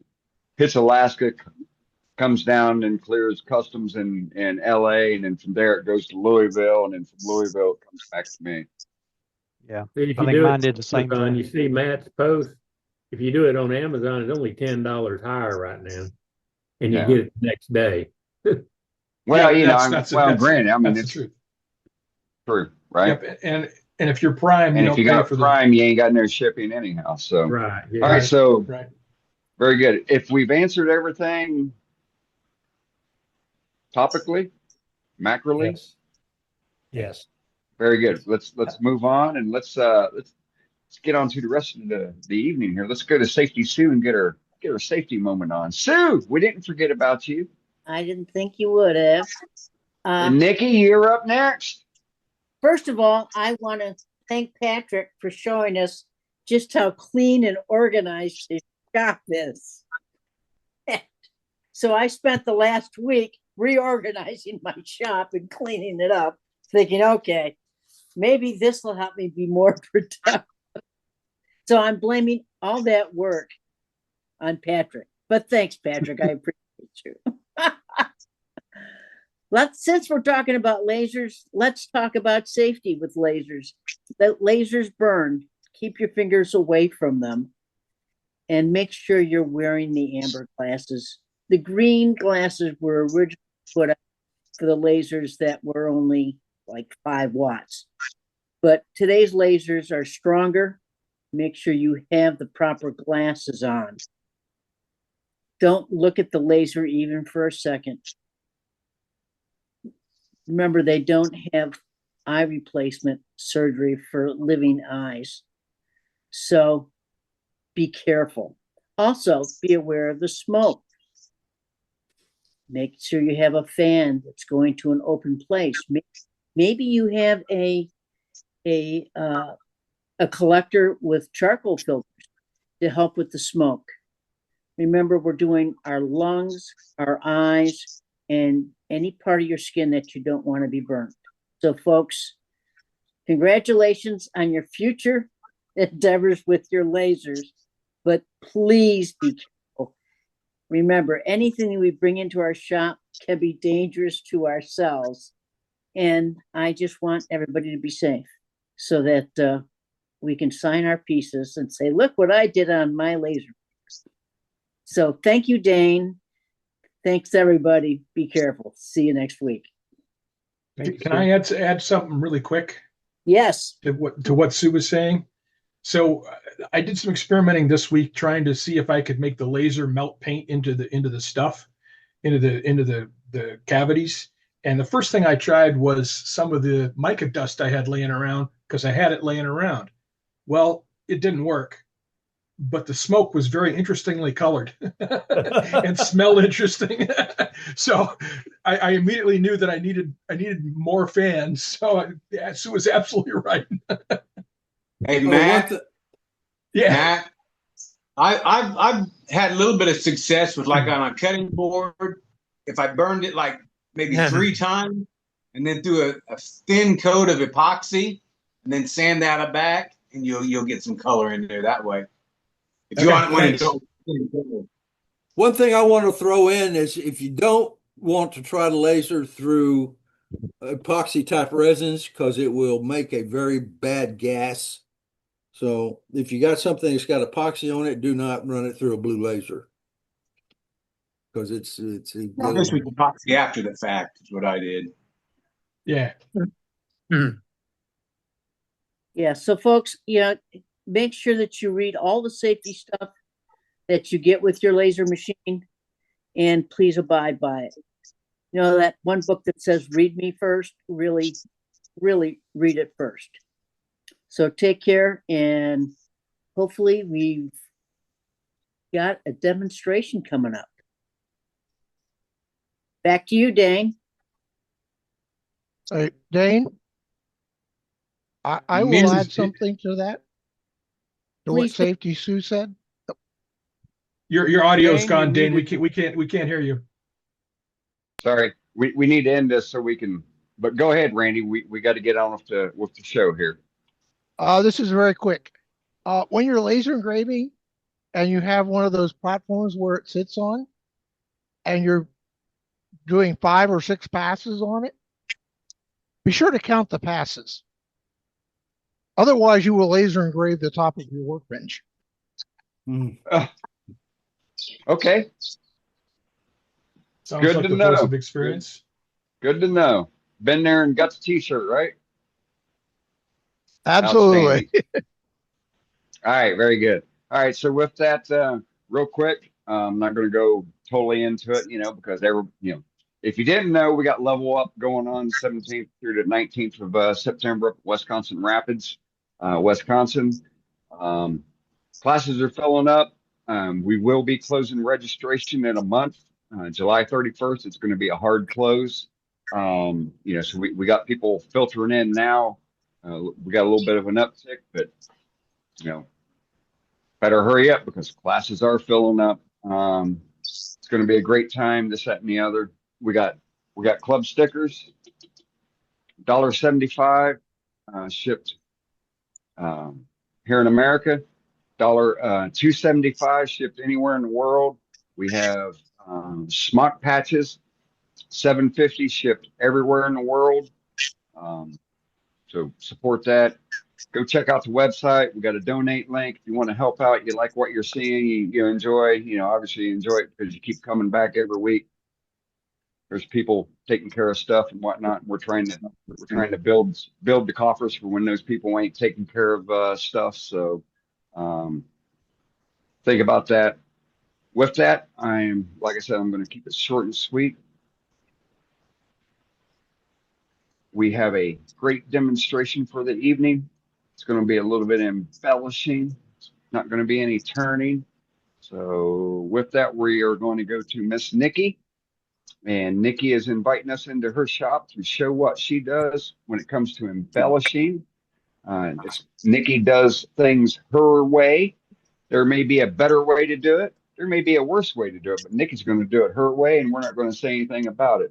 I am going to mute everybody, and it's up to Nikki to say whether or not she wants people to ask questions during her demo while she's talking about it. Looks like she's nodding her head and saying yes. Absolutely ask questions because you guys are going to be what drives me to do what I'm going to demonstrate for you because I can tell you right now, this isn't going to be a beginning to end sort of thing. Hold on a minute.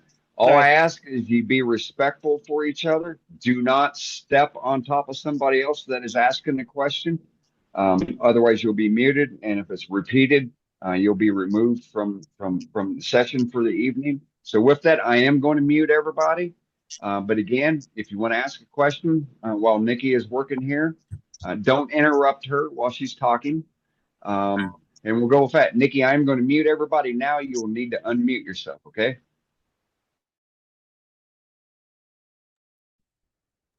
All right. And it looks like we got you. Go ahead, girl. Thank you for doing this. I kind of told you I was going to be doing a logo for this demonstration, but I kind of did it already. It's in the works right now, but it's pretty much done. So speaking of patches, how do I turn this around? Camera, how do I flip it? Oh, just rotate your camera. Oh no. Nope. Rotate it. Rotate it. What do you mean? So right now you got it, your camera going vertically. So just rotate it horizontally. Oh, okay. There we go. Thank you. Still look backwards, then, isn't it? No. It's perfect. It's the way it's supposed to be for us. Okay, but it's kind of gonna be hard to do that. But here, how about this? Does this work as well? Yes, that works. That works. Damn, this thing sucks. Anyway. Raise it up. There you go. There you go. Right there. Yeah, my phone, it's not tightened, so that's all right. You guys will be able to see what I'm doing anyway. So this is the logo board. It's not done yet. I still have some highlights to do and stuff like that, and to clean up the lines a little bit. But I have, I kind of wanted to get it done for you guys so you guys could see it. Instead, I decided to work on something that one of your very own has sent me. Sandy has sent me something. So I drew the imagery that she wanted on it. Nice. Dragonflies. Lilies, frogs. There's a turtle right there. A background scene with some trees, and But you guys most likely will not see this done from beginning to end, just because these things take hours upon hours to do. So, but I'll show you everything that I possibly can. You guys, please ask questions because if I'm doing something and you need to know or want to know what I'm doing or what tip I'm using, just to get started, I'll show you my burn units. Okay. This is called a razor tip.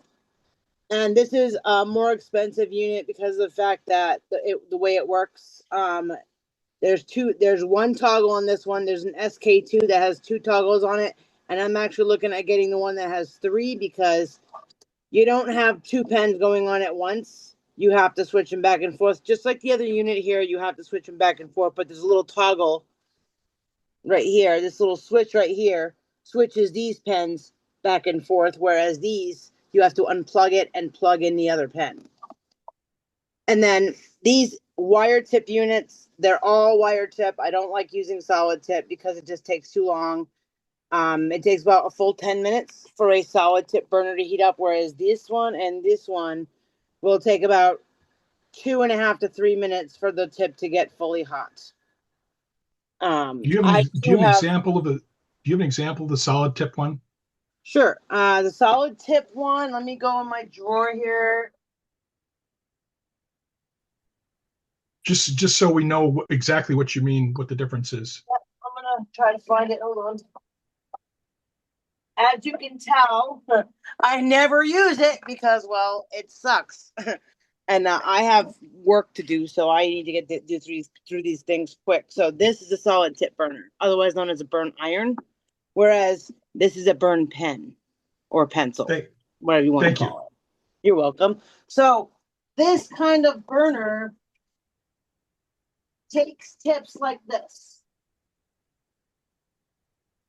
And I have many, many, many. It just has an insert right there. It's a female end right there. And all these have male ends that screw in. A lot of them, I have the entire alphabet for stamps. So like this, you'd put this on the end. Just screw it on as tight as possible, but don't over tighten it. Never with tools, only with your hand. You'd leave that and have it heat up. It takes about 10 minutes. Then the minute you touch it to the wood, you get one good stamp. Then guess what? Another 10 minutes. 10 minutes. Right on. So this is good for like if you have a slow project where you want to use, I mean, I have so many tips in here. I have the entire alphabet. I have large shading tips, smaller shading tips. Oh, there we go. All different kinds of tips for doing different kind of texturing. I mean, there's so many. I have all these pockets are all filled with tips for this particular burner, but this one's only used, like I said, for particular jobs that don't require me to get them done quickly. There is somebody online by the name of Ambrosia Pyrography who does some of the most beautiful detailed work I've ever seen, and he only uses one of these. So it's really a matter of how much skill you want to build up. Like this is the cheapest option you're going to get when it comes to starting any kind of burning. It's the cheapest option. It's like without a temperature gauge, it's probably like, I don't know, $30 at the Walmart. And then if you want a temperature gauge, they are a little bit more expensive, but I would never ever get one without a temperature gauge because this is going to heat it up quicker than one without one with just a switch to turn it on. So I always have to have one with a temperature gauge just because it Good works to know. quicker. Good to know. Yeah. I got a Black Hawk. It's been If it doesn't have a temperature gauge, it's probably junk. Yeah, it's got a temp gauge. It's a box. It's got the 2 prongs and whatnot. And soldering irons are not burners, guys. Okay, they're not. No, they're not. They're not soldering irons either. So what I'm going to be using to start is, all right, there's a difference between what's called a razor tip and a broad tip. All right, so a broad tip wire is going to look something like this, where it's just thicker. You can see that? Yep. Yes. Razor tip, however, obviously is exactly what it says. Right. And it's a razor tip. Okay. Yeah. Generally, you can get razor tip like tips for the other unit, which I can't pronounce it, but this unit right here, is about $50 to $60 on Amazon, and you get 2 pens. I always have different tips on all 4 of my pens because so it allows me to switch out from one project to another or one piece of the project to another very quickly. This is a scoop tip or a shader tips. This is called a pipe tip or a pipe D tip because it's like more shaped like a pipe instead of just like a razor tip. So instead of being flat, it's pipe tip. Got a question. Do you make your own tips or do you just go out and purchase them? I can. Okay, so this unit will come with 20 tips. This will also come with tips, but most of the time I can make my own. So I have things in here. Like I have all these tips that came with it, but then I have wires to make my own. What size wire do you use? I believe that is, I have actually 2 different gauges on here. I believe I have 20 or 22 gauge and looks like an 18 gauge. Okay. For thicker, thicker tips. So your camera moved. I know. I'm sorry. It won't stay like maybe my other one will if I just adjust it a little bit. Hold on. Yeah, give it a little torque and then rotate it back to the side. There we go. Now, Take your time. Take your time and rotate it down. adjust it and do what you want to do. Take your time. And All right. Don't breathe on it. You won't be You'll able have to rotate it. No, you gotta come down some. Or set it back a little bit. One person at a time for the adjustments. Oh my God. Haferdama. There we go. Is that better? Yeah. Yeah. Okay. Nikki, can I ask you one question? Did you draw that freehand? Well, some of it is stenciled, but a lot of this is freehand. Like the frogs are freehand. These little fireflies or dragonflies, those are freehand. The turtle is freehand. The trees, all the rocks back here, that buck, all of it in the sky, that's all freehand. The only thing that's not freehand is this lotus with that dragonfly and that lotus with that dragonfly. Those are the only 2 that I transferred onto this plate, and I went and did the rest by hand and just added to the scene. That's just beautiful. Thank you. You have such depth in that picture. I want to make it look like you really are overlooking a pond. In the background, you see a rock wall with the deer hiding. I always try to hide one little animal that you won't spot at first. You know what I mean? You made the colors work exactly that way. Mm-hmm. Well, this the mostly shading, actually. The color is actually Sandy did sand this to 400 or 600. I forget which one she said before she sent it to me. And this will be burn shaded pretty much entirely. And then if I will decide to add color, it'll be just a couple of highlights here and there, and that's it. The rest will be just burn shaded. Okay. Question: What will you use for color? Acrylic paint? Yeah, most likely acrylic paint because it's just the easiest and most affordable for me right now. I don't have my airbrush out, but I wouldn't want to use the airbrush because I'm not good enough with that yet to get precision when it comes to doing something like this. You know what I mean? Okay. I have to develop my skills with doing that before I can take an airbrush to any one of these things. So Nikki, I got a question in chat. Sure. How many of the burn units do you use at one time? And how many tips do you have available to be able to use? Wow. And you could, and please just ballpark the number of tips. And if you use 2 units, you use 2 units. I have 2 burn units with 4 different pens. I have these, these,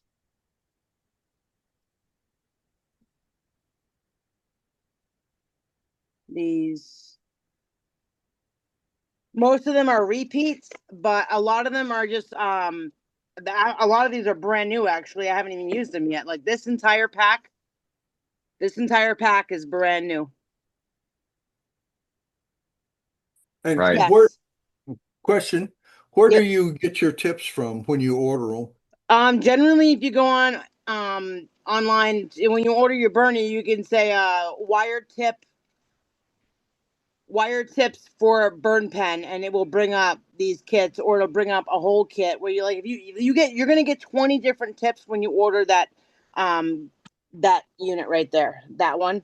You're gonna get 20 different tips. I don't know. My uncle actually gave me that razor tip, so I don't know how many would come with that, but I know 20 tips come with that one. Have you ever bought them just on Amazon? The tips. I've never really had to because they come with so many. Okay, yeah, they come with so many that, and there's a different tip. Shader with a point. Like, huh? Shader with a point. Yep, shader with a point. That's like a razor tip right there, or what they try to make look like a razor tip. Then you have other pipe tips. Oops. Different shapes. This is good for like dragging lines. This is another shader. Another one good for dragging curved lines. Yeah, you find what tips work best for you. Like I have maybe these 4 tips. I almost never change them because I use these tips to basically do almost anything I need to on any project that I need to. And if I need to switch one up, or I break one because it's been heated and bent too many times, then you just switch it up for other ones that I have. The question, could you show us the tips that are on the pens right now, the ones that you use all the time? I sure can. Okay, so what I mainly use for really razor tip lines is, of course, the original razor tip. a blade. Yeah, it's a blade. Okay. Yeah, they call them skews, guys. Go figure. Yeah, exactly. A skew tip. So you have a longer skew tip on this side and a shorter skew tip on that side, but you can use either one of those sides. One's for longer lines, obviously. The other one's for shorter lines. That one's really good for dragging, and that one's good for dragging too, but shorter lines. Like I said, you can pretty much use these tips for anything you want. This is a ball tip. This can be used for lining. This can be used for shading. This is one of the most versatile tips you're going to have ever on a burner, period. And it's good for really small detailing, just stippling, things like that. Any small details you're going to do in anything, a ball tip. And they usually have 3 different sizes, small, medium, and large. And then on the other one, we have the scoop tip or the spoon tip.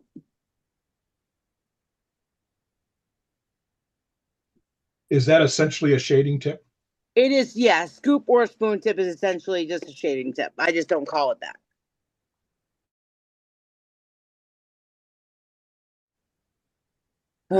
Anyway, and this is the pipe D tip, because this is really good for going into corners and dragging lines and making thicker lines for like closer detail. Let me see if I have another one of these things that I can attach my phone to, because this one is all worn out and it's not working out. So let me see if I can attach this one. Hold on. How's that? Just right. Just right. Yay!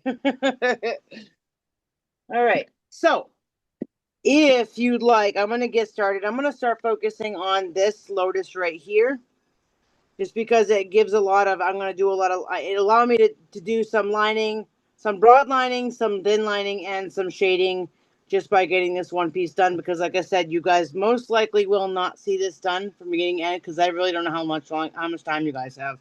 So we have plenty of time. You just keep going. I will let you know when it's over. Okay. All right. You just let me know. I'm just going to keep going. All right. Now, on one tip I want to make, generally when it comes to working with round work like this, or when you're working with bowls, a smart tool to have is this. Makes it easy to turn. All right.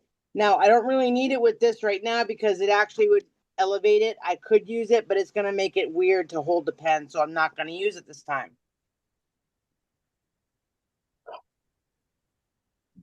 All right. So. All right. So, Nikki, we got one more question. Do you use an exhaust fan when you're burning? Well, I have a fan over there that is, in fact, drawing the smoke away from my face. So, yes, I do have a fan in use, but it's over there. So, there you go. It's kind of That's out all of it you counts. guys' view. Yep. And now I'm just going to do really, I mean, I want to stay on those lines to make them as crisp as possible. So oftentimes when I'm using a pen, I will anchor my hand with using my pinky to make sure it's steady. Because when you don't have an anchor, you're just kind of, winging it, and it could easily slip off of the line. Question: what temperature are you using right there? Okay, so this units, both of them get up to about. Sorry, go ahead. It was hot. Yeah, really freaking hot. That's how hot. Or as my daddy would say, heavy. Yeah, hot and heavy. So I like to, because this is an extremely hard wood, generally you need to work at a higher temperature. So this razor tip is literally at its top temperature at 1350 degrees Fahrenheit or 750 degrees Celsius. But if you can tell, like, I can actually I'll try to broadline something for you and show you the difference between thin lining and broadlining at the same temperature, because both these units are at the same temperature. When it comes to softer woods, you don't have to use the high temperature, and I always suggest starting off with a low temp and working up to when you start to see a satisfactory burn. Would you recommend using testing how it's going to cut on a finished piece of scrap wood with the, not just a piece of scrap wood of the same material, but it's finished, just like the piece that you're going to work on? You're not going to work. You're not going to work on finished wood. Okay. Listen, you have to get your burn in before you do the finish. Okay, any kind of finish you're trying to burn on, you are breathing in that toxicity. No. I don't mean oil finish or anything. I'm talking about the wood itself. Being sanded to 340 or 400 or 240 or whatever. I would highly recommend, with whatever state you're going to embellish on a finished project, always make sure that the test wood is sanded to the same.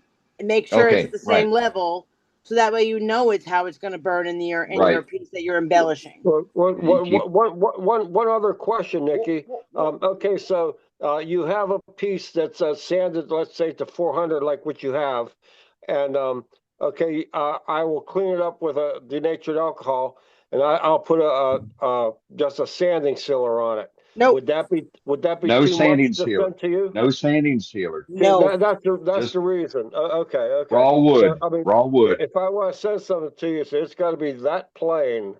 It has to be raw, 100%. Denatured alcohol is fine after it's evaporated. Okay, just want to make sure. Yeah, do not burn any finish at all unless you want to be getting sick or possibly hurting yourself. Respiratory issues can happen really, really quickly, and they're not forgiving. Now, what wood are you using there right now, if you don't mind Right me now, asking? wait, this wood? Yes. This wood is maple. Okay. I'm surprised Sandy hasn't come in. She knew today was the demo for her piece, but okay, now I'm going to show you a difference between. Oh, she's not in, is she? No, she hasn't been. Broadlining. Let me check on her. Thin lining. Okay. Okay, that is going to make it look like it's a little bit closer, and it just gives it a nice solid. Just right, solid, right. Nothing but detail, right? And I'm actually, yep. And then I'm gonna. Hey, Nikki. Yes. This is Joe from Woodheap. I got a question. I know the answer, but I want to go ahead and get this question out there so that everyone's going to anyway. What is your sponge for? Oh, my sponge is for cleaning off the tip, and I'll explain why a sponge works best for me. Because you can use one of those little handheld spaghetti colanders or whatever. You can use steel wool. You can use a sponge. You can use a regular cloth. I use a sponge because what happens when you burn wood? You get embers, you get debris, you get all that stuff. Well, burning with like a broad tip, say I, broad tip this line right here. There is debris that is going to come up and is going to end up on your tip. Now that ends up being like an ash coal, okay? If it's an ash coal, it can affect the way your pen lands to burn something else. So if I had an ash coal on this tip, I would take the sponge and go tap, tap, tap. This tap is not going to change the temperature of the sponge long enough to affect how quickly you can get back to burning, because it's just a tap, tap.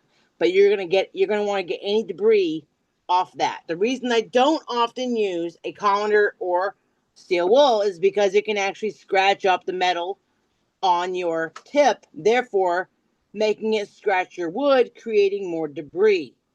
So in other words, you wouldn't recommend sandpaper. You can. I would not recommend it. I would never use it myself, but you can use sandpaper as well. Okay. Nikki, is your sponge damp? Yes, it is. Okay. Imagine that. It's damp. Yes, it's damp. It's a way. Okay, I think your idea is the best. Let's go deeper with this. Okay, wait. Go. Dry sponge. Wet Oh, it burns. sponge. Oh my God. Okay. Oh, then it leaves plastic on your burner. What does? If it's a dry sponge. Yes, it it's does. Gonna leave And don't ever it's gonna use leave this. Yeah, residue. don't ever use this side. Only use this side. To be safe, your best bet is to get only sponges. Where are they? There. In here. The ones that don't have the scour side at all.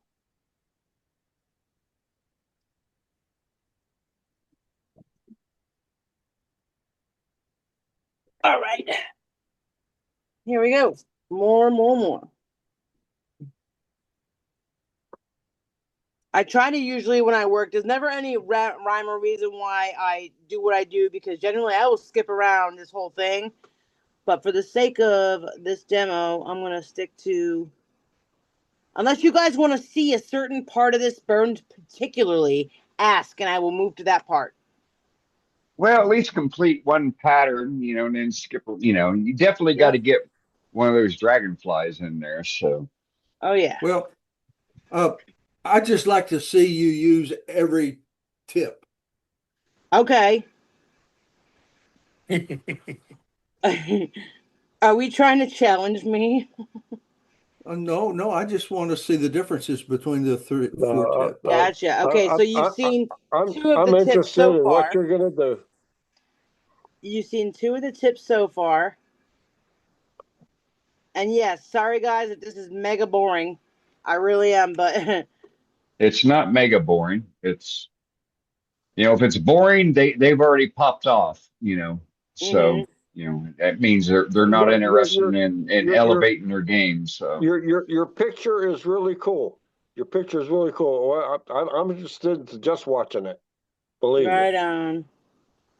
Your picture is. It's not near as boring as watching paint dry. I'm actually moving. Paint drying isn't moving, but here I'll get some of these petals in and I'll show you how the shader tip kind of works. I got to turn that down though, which means I'm going to get ahead of myself. I'm going to turn the temperature down on my shader tip right now because I'm not going to need it at 750 degrees to do some shading. Where I'm going to start, because I don't know how this particular plate is going to burn, I'm going to start down at like a 500. Okay, that's 250 degrees less than what I just had it on, because I'm going to want to start off, when it comes to burning, you have to go from light to dark. With painting, it's dark to light. What's up, Cabe?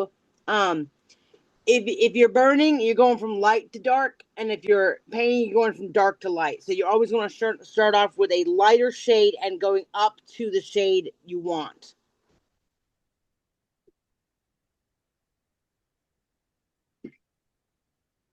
Sorry, I just happened to see him pop in here at that very moment. I ended up shipping him those blanks today. Another question. Have you seen a comparison between pyrography and laser engraving? Yes. And what's your opinion? I can tell with something's laser engraved just by looking at it. You're not going to get that past me. Because there's certain characteristics to a hand burn that no laser engraver is going to do, and that's called imperfections. And understand this, guys. This is why I'm against it, but not because I understand why you guys doing it. With handmade, with handmade, it's 1 in a million. Oh, sorry. And with laser engraver, it's 1,000,001. Or maybe it's the backwards on that. Meaning a laser engraver can make the same image over and over and over again and have it all be the same. You're never going to get one hand burn the same exactly as another. You're not. Okay. So you're talking about uniqueness versus something else, and is what you're talking Well, about. I'm more talking about uniqueness and customization as opposed to like somebody wanting quantity. Like laser engraver for me is more if I wanted to produce 20 things of coasters and I needed to do it quick. I'm not gonna want to hand burn that. You know what I mean? I want my laser engraver to do it because that's a multitude of products that I don't have time to do 20 sets of coasters by hand. You know what I mean? Right. But this is like somebody could tell me what they do. I generate an image for them and I come up with something custom and one of a kind. Therefore, it can never be duplicated unless you take a picture of it and load it into a laser engraver. Gotcha. Then you can make it a million times. One of the other things you can do with the way that Nikki's doing it here is you can adapt your design on the fly. So it's you've got a lot of design opportunities. Like say you decide at some point to begin wrapping those petals across the rim. You could start doing that right now. You know what I mean? It's not, you don't have to do a setup and change your laser engraving or whatever. You can just start doing it. So I can add anything I want to this picture, even right now. Yep. I could finish this picture and then add more to it and be like, this isn't done yet. I want to add this to it. And now always turn your plate or your bowl or whatever you're working with to match what's going to be most comfortable for your tool hand. Okay. So if I have to get an angle that's over here, I'm just going to turn it to where I need it. You know what I mean? Instead of that's not comfortable.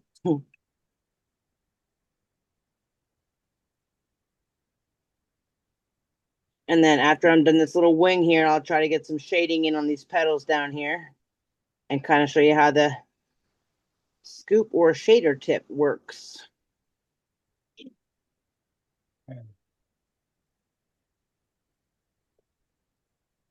Now, one other question. I've listened to other burners, and they said the best way to do this is kind of a stop, kind of like when you're trying to land a plane. You land and take off. You land and take off. You land and you don't ever stop. Is that the way you do it? Yes. Okay. Reason being is because if you lay your hot tip down, it's going to burn gouge your wood, meaning you're just going to create one big pocket of burn if you're trying, you know what I mean? That's fine if that's what you need for your image just then, okay? Like I'll show you with the ball tip. I'd have to switch out pens real quick, but I'll show you with the ball tip by creating some of these stars up here, what just resting it on the wood is like. Okay. Now you do that damselfly first. Okay. You want this dragonfly up in there, huh? Yes, ma'am. Yes, ma'am. And she does amazing work. A touch and go is what I was thinking of. Touch and go. Right. Yeah, you never want to rest the tip for too long. And unless, I don't know how good you guys are manual dexterity, but another thing that I do because I've been doing it for so long is I will twist and drag the pen wherever I want using my fingers. Okay? And you don't push it, right? You don't push it, you let the heat do the work. Yeah. So for example here, I'm So going to take this razor tip. Dragging the line. Always dragging the line. I'm going to drag a line, but I'm going to turn the tip as I'm dragging it. Kind of like driving a car. Go forward, not backwards. Yeah, Tommy James wrote a song like that. Dragging the line. I was, yeah, I was funneling that. I didn't want to get too in the country, but Well, actually, what we're looking at is Sandy turns a nice little piece. She really did. She sent me other gifts with it too. You That guys want looks to see nice. them? yeah, later on we want to keep you on the burning here. Yep, I will. I'll show them later on.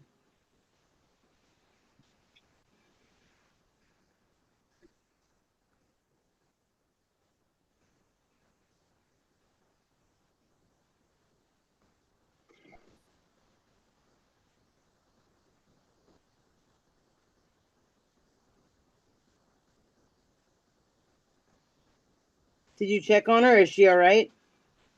I sent her a text. She hasn't responded back, so I don't know. Normally she'll let me know if there's something going on, so she might Okay, have now let's. her son might have came in. Gotcha. Now let's bring up another whole tool that I usually have in my hand all the time to make sure that any debris that comes off this pen tip that doesn't end up on that sponge gets brushed away. Brushed away. Get any debris that ends up on that, get it away, because again, if you land your tip and there's a piece of debris on there, it could affect the burn line. And if you see these lines and how precise they are, I don't want there to be a big gouge burn in the wings. You know what I mean? Yeah. One thing I've seen that's an advantage of this over the laser is you can do dark to a light, like a fade. Yep. Indeed, I do. All the Yep, time. you can control the color. Yeah, basically, when I look at it, and if I look at it and say, okay, that's done, I can stop. Whereas you look at what you're doing in laser engraver, you're like, oh shit, I didn't want it that deep. I didn't want it that dark, you know? Yeah. But I mean, I even have a laser engraver here, and I have no drive to even learn how to use it. None. And not to mention, I'm too busy doing this stuff that I don't really have time to learn it. Is it a woodpecker? I think someone else has one of those.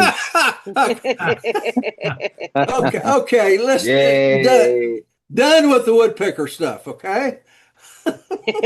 No, keep them coming. Keep them coming. It's just like at the bar, just keep it coming.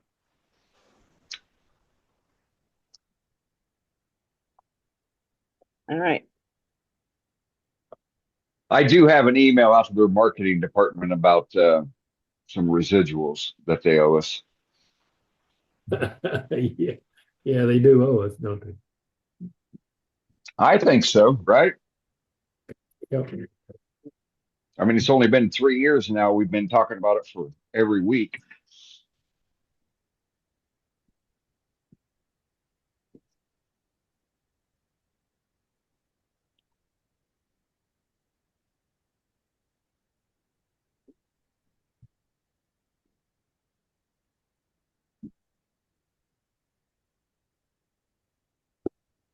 Now I'm going to go in and do all those little underlings. Is that your favorite tip for outlining stuff like this? Say that again? Is that your favorite tip for outlining? This one and the pipe D tip, yes, because that one's used for broad lining and this one's used for thin lining. So they work out really, really good together. Yeah. I mean, they make other blades like that, but you like that one. Yes, this one is the absolute favorite. Once I got this tip, once I got this razor tip, it was an absolute game changer for how fast I can get things done and how detailed I can make things. Mm-hmm. Ask Neil. Ask Neil. He has one of probably the most detailed bowls I've ever done in my life. I do the same thing with that tip. That's my favorite tip for fine lines and line drawing and so on. Oh yeah. When I use mine, that's the tip that I use too. It works great. Mm-hmm.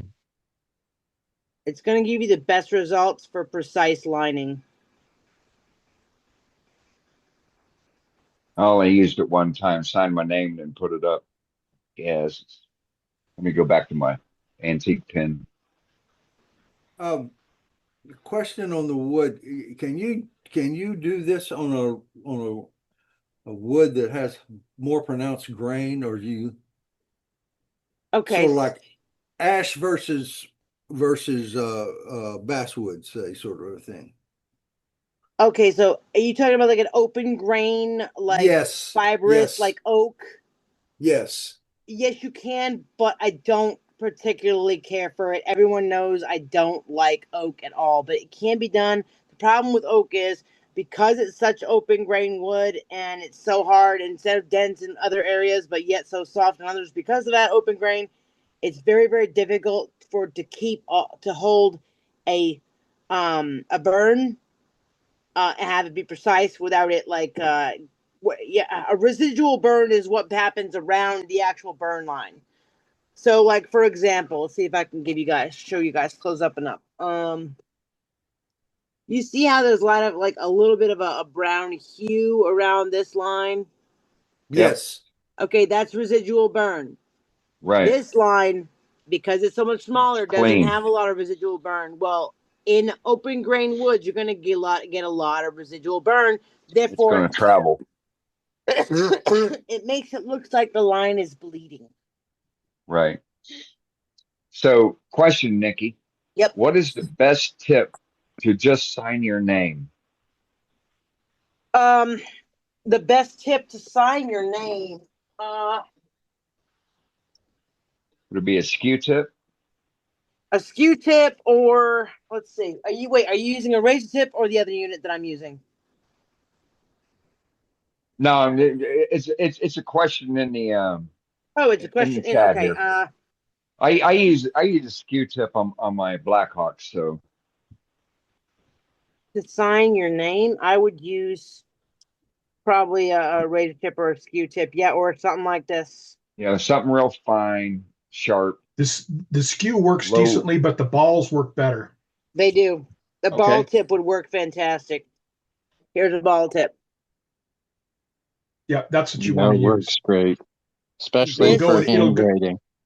Yeah, it'll go in any direction. That's Well, is for me, really- I do sharp.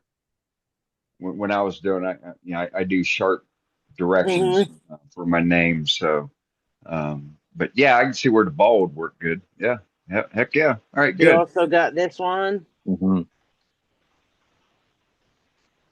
But with these, they're so sharp, it's easy to catch in the wood and like just kind of mess it up. But you can still use it Yeah. if you want a really small, precise, tiny signature with thin lines. Something like that's great. Yeah. But yeah, the ball tip is probably the best for like signing Okay. your name. And There we go. run Ball tip. A small ball tip. Yes. Not an Small or 1/8 inch. medium. Small or medium, I would say.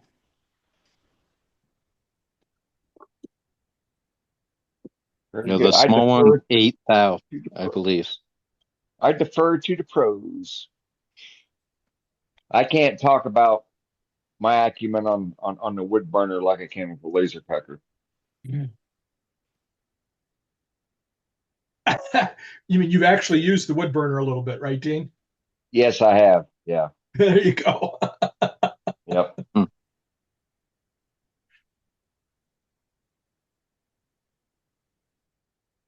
This is going to be pretty. Yeah, I paid the $400 for the system, just to sign my name, right? And then a couple years later, another couple $300, for the LP1 Plus Pro, So yeah, at least the wood burner got used a couple times. Well, hopefully this will inspire you to do some turned items and embellish them a little bit. Well, heck yeah. Well, I'm always inspired by everybody, every week. You guys always inspire me. It's just here lately, past few years, just haven't had no time, if you know what I mean. There's been other stuff on my plate. I get that. This is why I'm not able to get up turning because, well, first of all, I don't own my own lathe yet. And secondly, life gets in the way from being able to go up there and just mess around. Right. Yeah. Yeah, you need that time in front of the lathe to get the lathe down. Not to mention, if he's not home, I'm not going to go up and use his stuff if he's not there. Yeah. You need to get yourself a Bauer, go down save up to $600, take the 25% coupon off, and get yourself a Bauer lathe. It'll suit Yep, you good. that's probably going to be the way I go because It's a good machine. it doesn't look like he is looking to sell the other lathe. So he sold the one I was using from out from under me, and then has a slightly bigger one, but he's going to use that for traveling demos now. So all right, well, there goes that one too. Then I guess He's probably in the background right now, watching you, shaking his head, smiling, and saying, "There's my girl." I doubt it. Well, if he was, he'd be gifting her a lathe. That way, she didn't have to travel to have a lathe. So there is that, I wish my right? uncle is not. He's giving of his time to teach me and apprentice me and things like that, but he's not that generous with me. I even have, Right. I'm his goddaughter and everything and I don't expect him to either. It would be nice, like maybe Well, eventually he will, but he should be thrilled that you're wanting to take on wood turning too. You know, I think he's. if I had an extra lathe, I'd be doing that for my goddaughter or my niece. I think he's thrilled, and I think he does actually enjoy our time. The problem Yeah. is, like, I don't know, it's I hear you. awkward. Family. He's awkward Yeah. with me, and Right. it's like I think he's mad that his own kid didn't follow in his footsteps, and it's just you. Right. You know? I hear you. I know what you're talking about. Yeah. But it's Yep. whatever. I'll still take the skills and the knowledge, man. Let me use Heck your yeah. lathe. Right. Soak up what you can, and hey, at least you're here. You know, Yeah. now you're really building skills. May not be Now I'm one on one, but you know, now I'm you're learning building from all skills you by coming guys. to group here. Yep. And you got And a then resource, just to be able to contact anyone. Oh, and speaking of which, I meant to say this earlier. If anybody wants a contact list to be able to contact any of us, we have a contact list.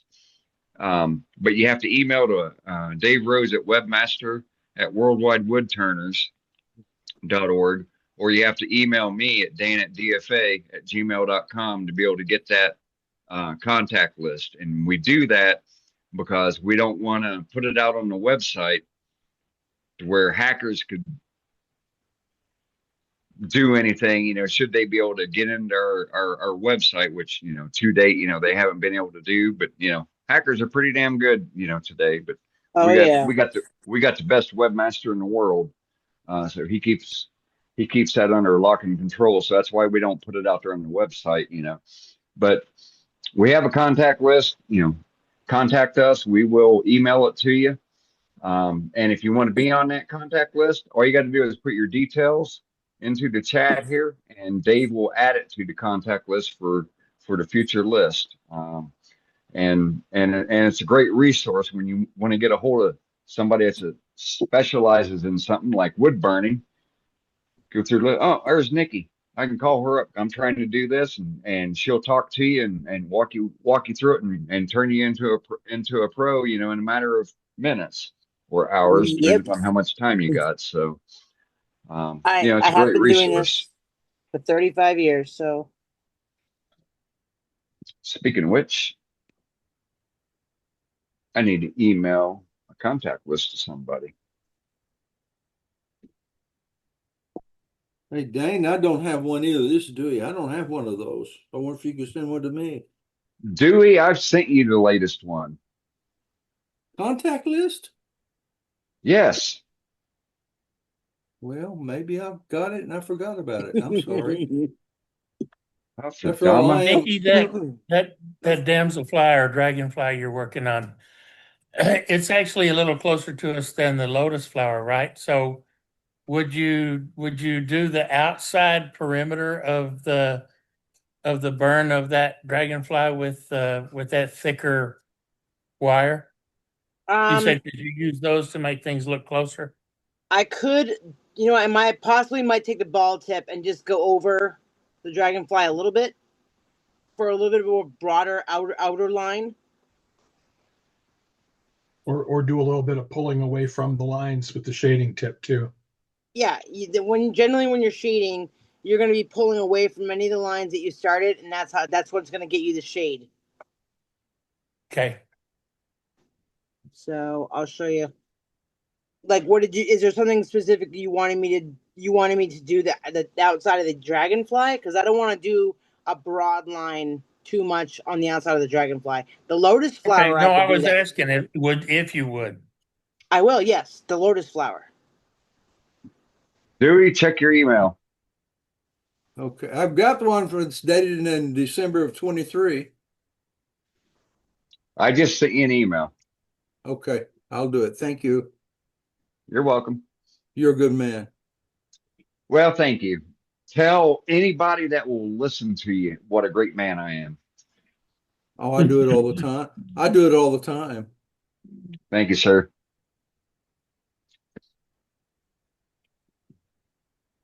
So, Good night, Vic. good night, Victor. That's who left, right? Yeah. Yeah.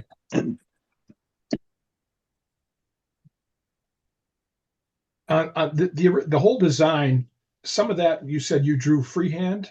Yeah. Did you do any other transfer techniques to get the design on the plate? I did. I used a photograph of, like I said, just this one and just this one, and I used carbon paper, and I'll show you what carbon paper is, in case you don't know.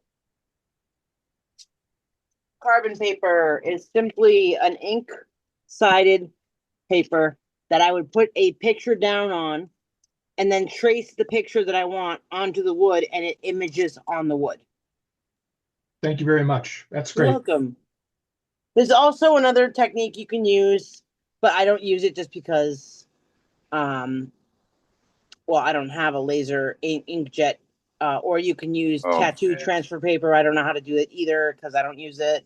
But yeah, that actually creates a lot of images that bleed. They just bleed, and it just seeps over all the edges, so you don't get clean edges. That's why I don't use it. Nikki, would you just use pencil lead to draw it? Yes, just pencil lead. Yep. Okay. So for the next question, would you use a number 1, number 2, or number 3 lead? Oh gosh, number 2 is generally what I have, but I have all different kinds of H2 and HG2 or whatever it is. 2, 4, 6, 8. I mean, it depends on how much of an artist you are when it comes to different kinds of pencils that you use. I'm kind of being facetious on that, but I was just wanting to cover the basis. Okay. Thanks for that. Yeah, you're welcome. Thank you for that. But the softer the wood, the easier it actually. Like even this hardwood, it doesn't really like the mechanical pencil leads all that much. Generally, a solid lead pencil is what you're going to want to use, even though this gives you really fine, detailed lines when it comes to drawing your image, which is what I needed on this. H2 may be a little hard. Yeah, if I'm just sketching stuff freehand without the graphic paper or graphite paper or carbon paper, then I'll use a mechanical pencil.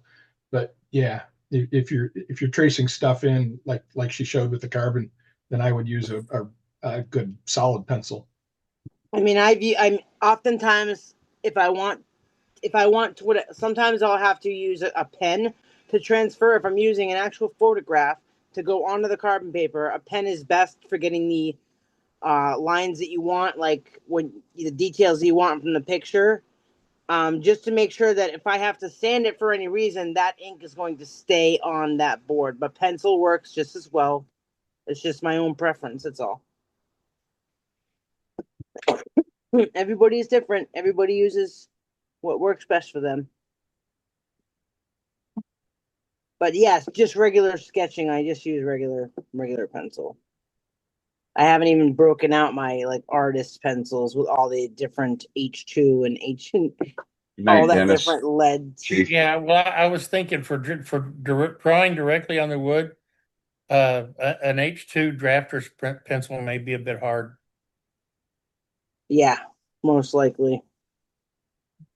Yeah, you want to use something that just leaves pencil. You don't want to use something that it will leave an indentation in the wood. No, the pencil can be erased off or DNA'd off or sanded off, but right, an indentation is harder to get out.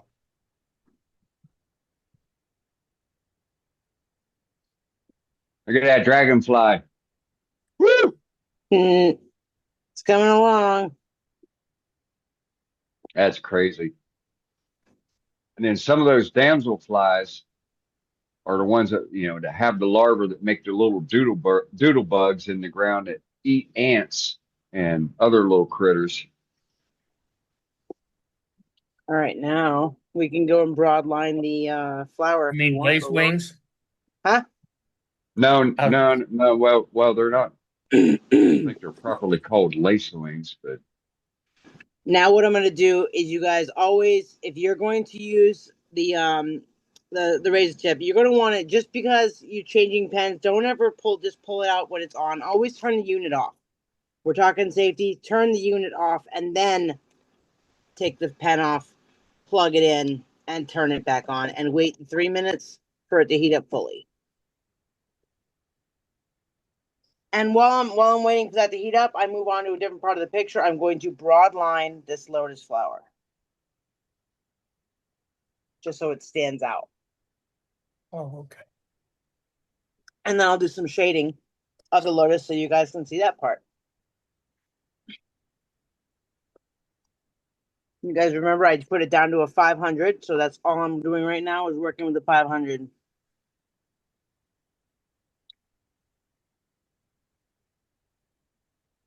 But yes, Dane, adult antlion do resemble damselflies.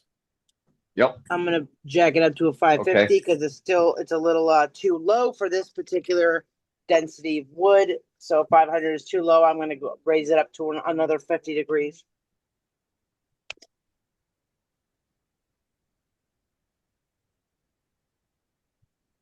I guess I ought to let Joaquin in.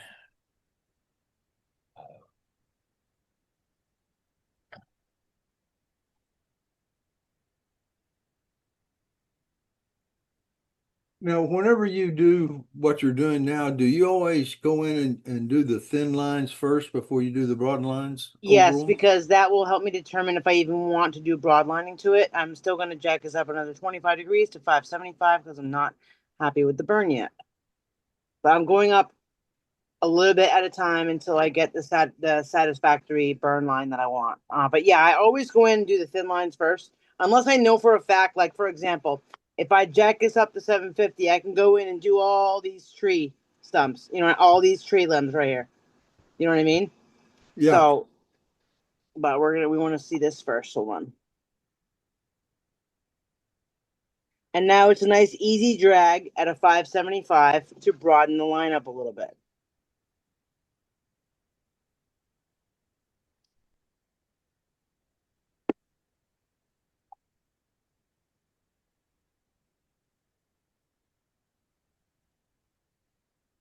Not too much, though. I don't want to broaden the line up too much.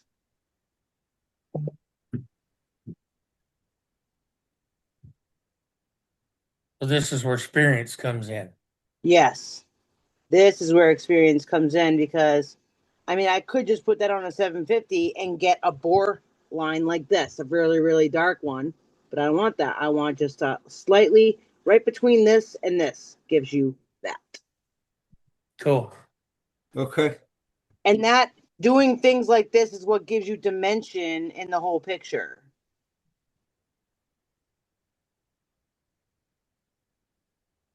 Lynn wants to know how many hours this would take you to complete.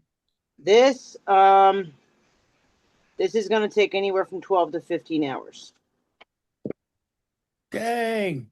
Yeah, this is why I said. But I'll tell you what, guys. How about this? Because you guys will definitely not see this full thing from beginning to end, what I'll do in gallery next week is I'll show the results. Sounds great. Okay, I'll show what you also need to send a photo in for the newsletter, please. Of course, I definitely will. Thank you.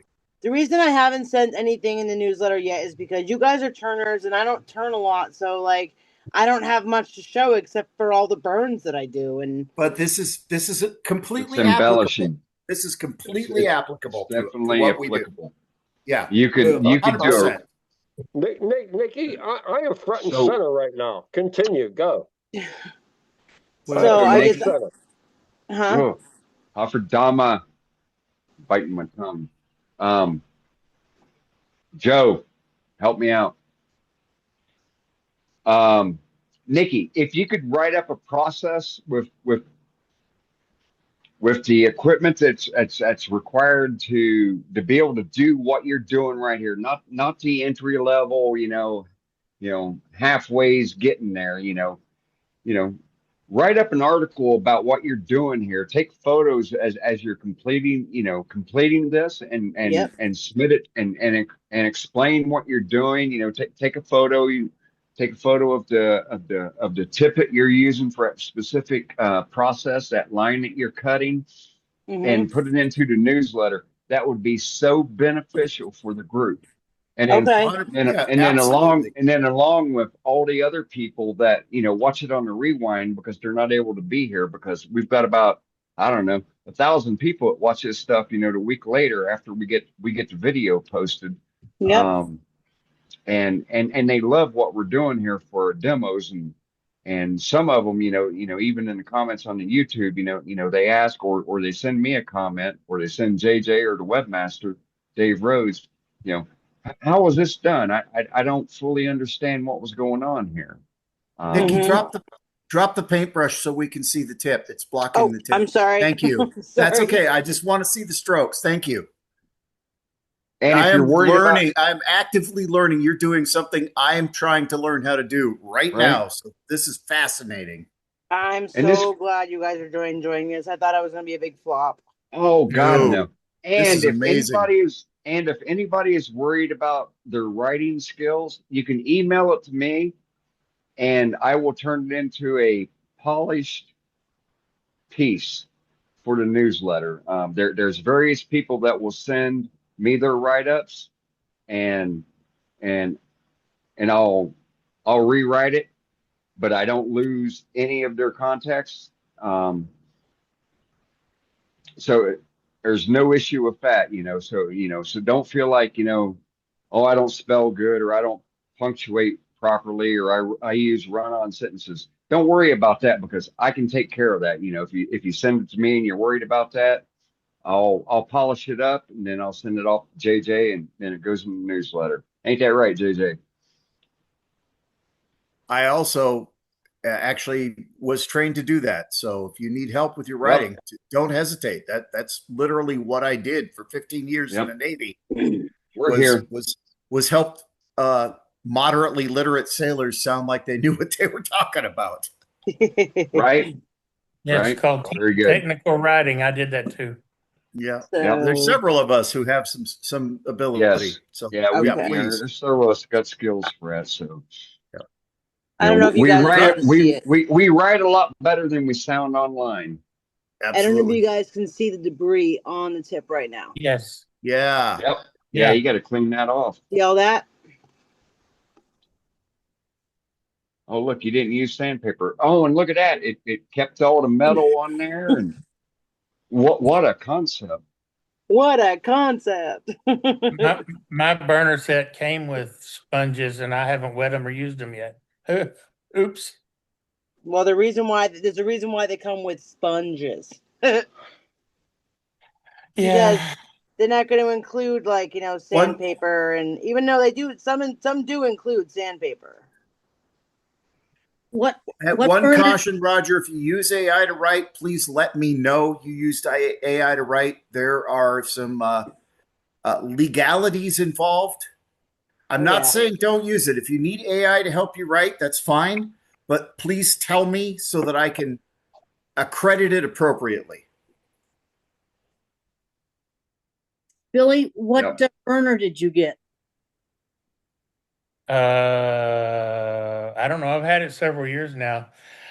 Unfortunately, it was a less expensive one off of Amazon. 2 burners. I can't remember what temperatures it goes up to, but it's been good enough for me. Yeah. And the only problem I have with mine is it didn't come with those nice little insulated handles. It had no insulation. It had no insulation on the handles at all. So I took champagne corks and drilled them out to fit, and that works just fine. Well, that's a good idea. I got the unit, but I'm wondering if you're talking about this unit right here. Hold on. Talking about this one right here. Looks very similar. I don't know if it's that particular one, but it looks very, very similar. It's like a rubberized pen handle. No, it's hard. Mine's hard plastic. Oh, okay. So, yeah, that one I actually burned through that unit, and it was not a very good one because that one has a platform that sits on top of the actual handle and it lifts up, so it exposes all the wires underneath it, and that's very dangerous. But this one, you can't feel any, like, it's nice and it's warm through it, but you can't feel how hot this tip is. You can't. Right. And it's nice and comfortable, nice and cushioned. On mine, you could. So that's why I put the cork on it, because it was, I was like, man, that's way too hot. This one actually comes with these little Good night, finger Bob. things like this. Hold on. And I didn't feel like burning with gloves on. Finger condoms. So if you really needed to. Mine didn't come with those either. You got this. Yeah. Where do you get those? These come with that particular unit, but you can order these. I'm just not sure exactly what they're called. Like wood burning finger cots, I believe. Okay. I mean, I bought the bigger foam ones for the razor tip, and that seems to work. This one right here, this actually, I believe, came on it. By the way, don't ever rest your pen on what you're working on. Biggest mistake you're going to make ever. These, yeah, razor tip. This is specific to razor tip. Right. Nice cushion, kind of like this. Mm-hmm. But you do need them because it does get hot. So. It does get hot. So hard plastic, you either need a glove or you need something to protect your fingers. Me, that's why I get this particular brand, because I don't have to use gloves. Because for me, I need the freedom of feeling like all sensation in my fingers, not in a glove that's creating a barrier between me and the pen.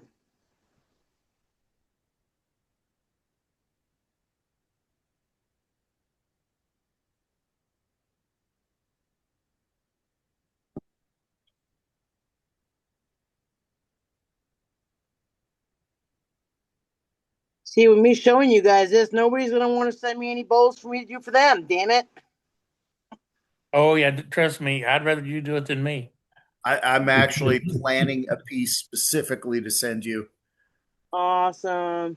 Because I know we talked about it way back. So yeah, I want to. I'm just looking for the right piece of wood, but I want a very specific design, and the wood has to be right. So gotcha. I'm thinking of the same thing. Because you guys can have your very own, like something like this that Sandy's going to have after I'm done with hers. And also, if you have any of your customers that want something specific on one of your turn pieces, you're all welcome to send it to me. And I only charge for the artwork. It's not like I'm going to charge you for the whole thing. So for hardwoods, it's a certain rate. For wood, for softwood, it's a different rate. You know what I mean? So, and I only charge by the hour. So if I do a piece for you and it takes me 3 hours and the price is $25 an hour, I guess how much it costs you? $75 to have that embellishment done professionally. Bigger pieces that take longer, yeah, that's up. But you know what? Like I said, commissions also come first. So like that goes above everything else. So if you order something, that project is getting put before everything else, aside from other commissions, obviously. Right. Remember, we're going to keep it to the demo here. Yep.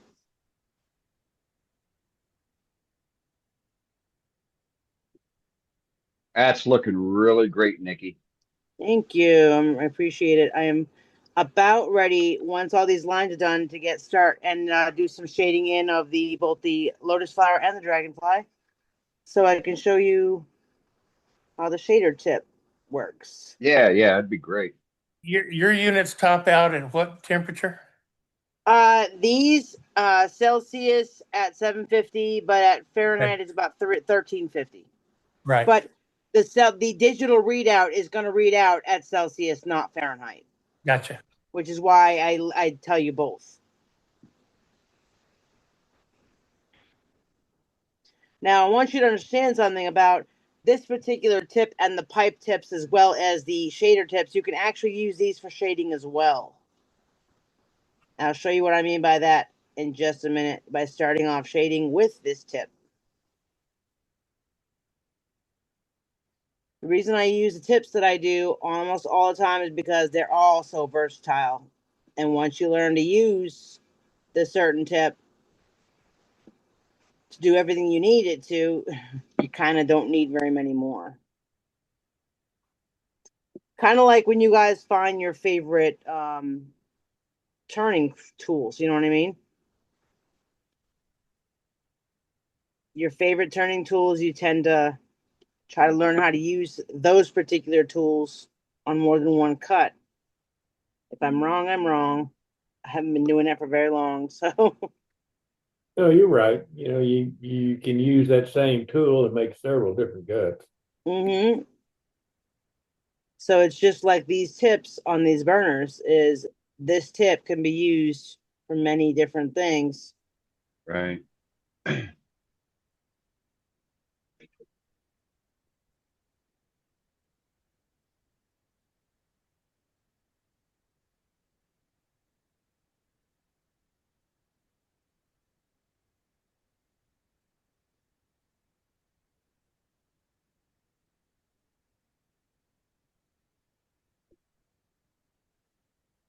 All right. Now that the Lotus is pretty much in, I always start off at the dark lines and pull out from that. That's the way you're going to want to shade. Unless you're doing something like the open, this is the moon, then you just kind of, I usually start circling from the inside and go all the way out.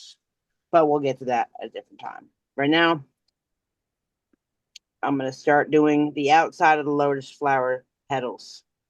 And I'm going to start using this tip right here. So let me move closer. And I'm going to take just the top point of this, and I'm going to rest it on the actual burn line that already exists there, and I'm just going to pull. While just resting this tip on the maple.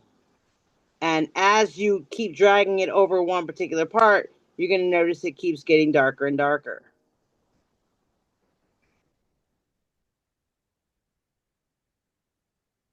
So I'm going to go back to the middle and get it even darker. And then keep pulling out on what I've already done to make it a little bit darker.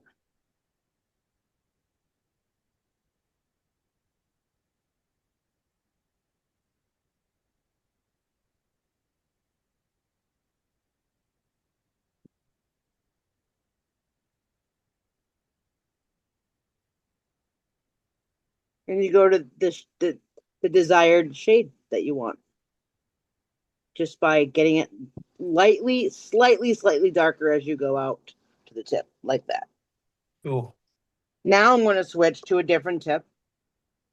I'm going to wait for it to heat up the full 2.5 minutes because I'm going to use the actual spoon or scoop tip or shader tip to do more of this lotus, to show you how to use more than one tip for the same technique.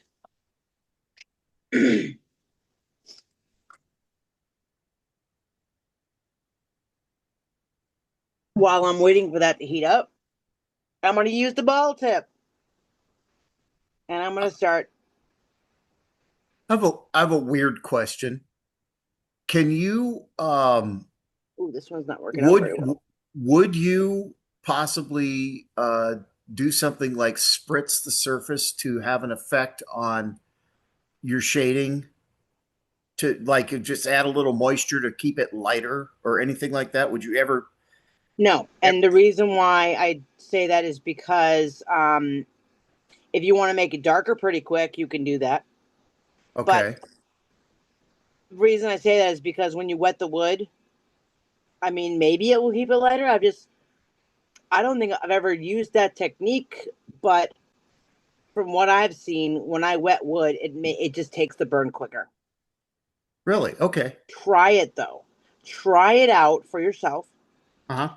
because, like I said, I have never particularly used that technique to keep the burn light. I just use the technique of I keep the temperature low. Okay. And I move It's up. easier, I guess, with the lower temperature to make more passes if you want it darker. Yes, but you than could trying to also alter it with liquid. Yeah. right. Like I could also, if I wanted to make that burn quicker to get a darker shade, I just turn the temperature up a little bit more. Right. So, Gotcha. for example, it was at a 575. Let's just jack it up to a 600. You know what I mean? Another 25 degrees. And when it comes up to that temperature now, Yeah, noticeably darker. Cool.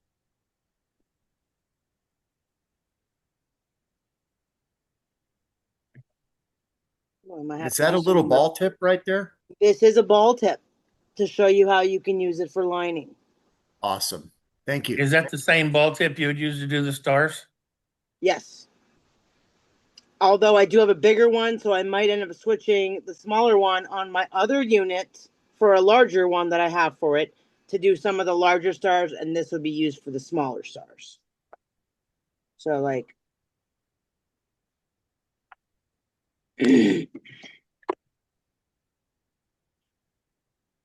just rest it. You don't even have to press down, just rest it, and the burn will eventually make a mark. And if it's not happening fast enough, you could just turn the heat up. Yep, but on this one, actually, right now, I have this thing all the way up. Wow. Like I said, the harder the wood, which hard maple is obviously harder than a lot of woods. That's what I'm working with right now. And if you do press down, you take the risk of actually bending your wire tips. And the more you bend them and then bend them back, then bend them, they're going to break eventually. So I'm just waiting for what I'm going to use next to heat up, so I can continue on with doing the lotus and the shading. But I never like to stop, so I will move on and do another part of the board while I'm waiting for the pen to heat up.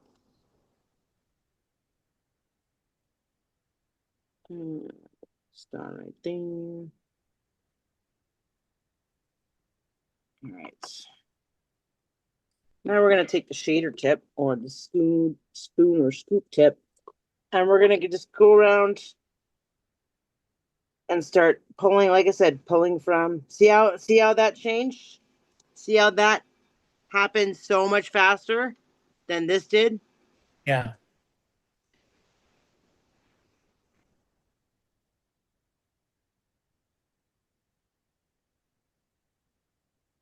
It's taking half the time, and that's only a 25 degree temperature change.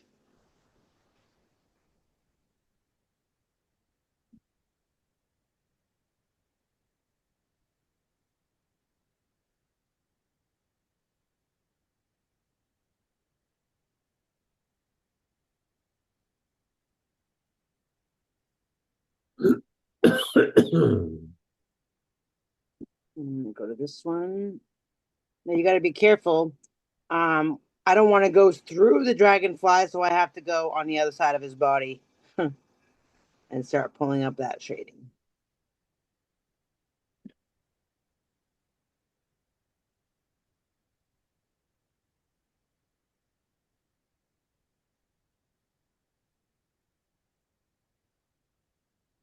Same with going the opposite direction. When you're coming down from the top, you're going to come down from the top in toward the center.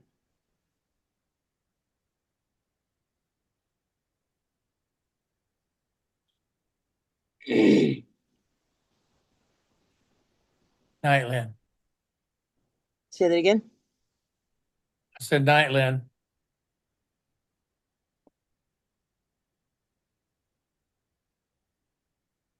I'll start shading the sleeve too.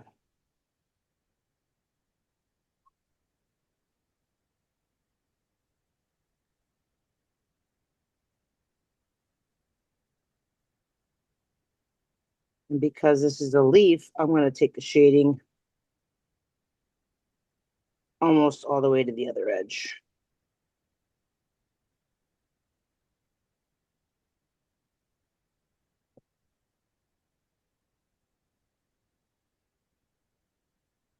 Wow. Yeah. So it can move pretty fast depending on the temperatures you use and your techniques, and just letting the heat do the work. Do not press, you don't have to press down at all. And like I said, pressing down, you take the risk of damaging your tips. Don't ask me how I know that.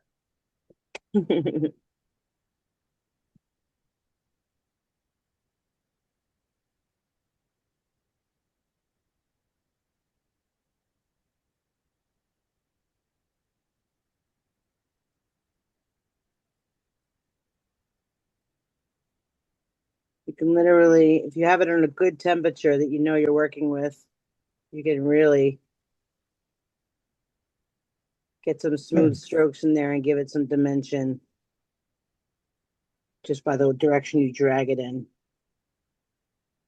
That's why it's important for the wood to be sanded at what, 400, 340? 400 or better. 400 better. That way you don't have any little bumps or little humps or anything like that going through it, right? Yep. That and also this actually is a good segue into why also oaks and open grains don't make good burn companions, is because you have to literally sand oak and open grains like that to like 3,000 or better to get a quality burn that you'll get at the same sand level of maple at 400. Yeah, you'd almost have to use wood filler on those type of open grain woods. Yeah, and like I said, unless you have specific tips for burning open grain woods, like very, very narrow, you're going to get a spread burn. But so far. Yep. Look Nikki, at what that. about Oh, wow. what about It's like really highly 3D. oily woods like olive? I've done olive. Olive is actually great for burning. That's why But it's dense grain. I'm wondering about the oil. Back up again.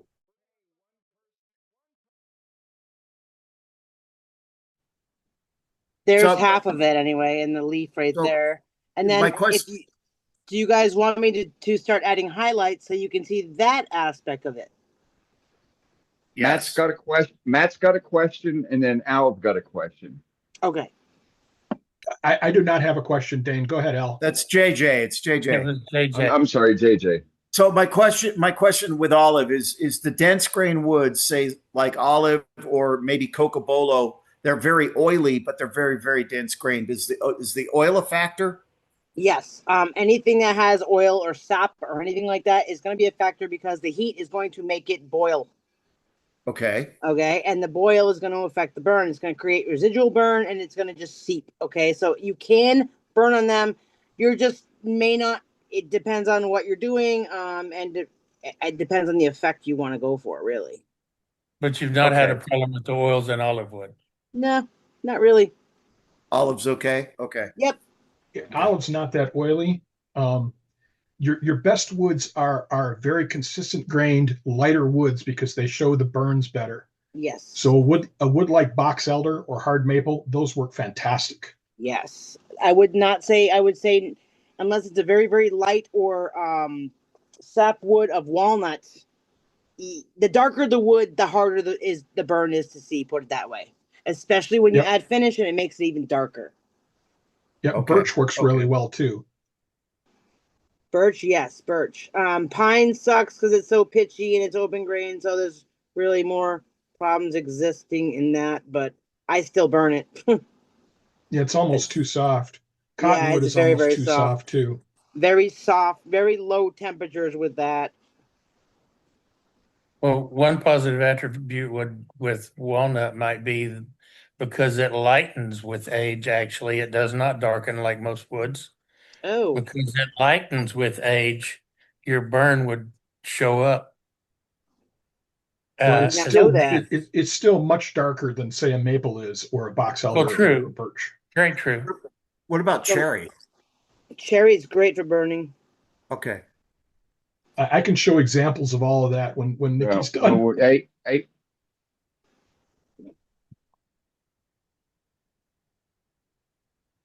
Yep, and Al had a question too. Al, what was your question? No, I didn't have a question. I was just telling her how beautiful I thought everything was starting to look. That was all.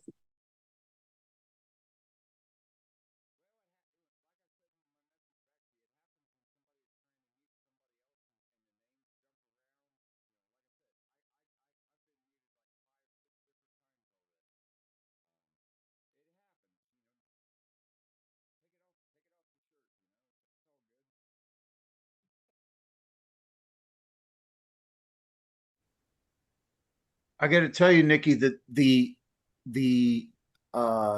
extent to which you're bringing technique, showing us the actual technique, is absolutely fascinating. This is the part of pyrography that I've not learned. Okay.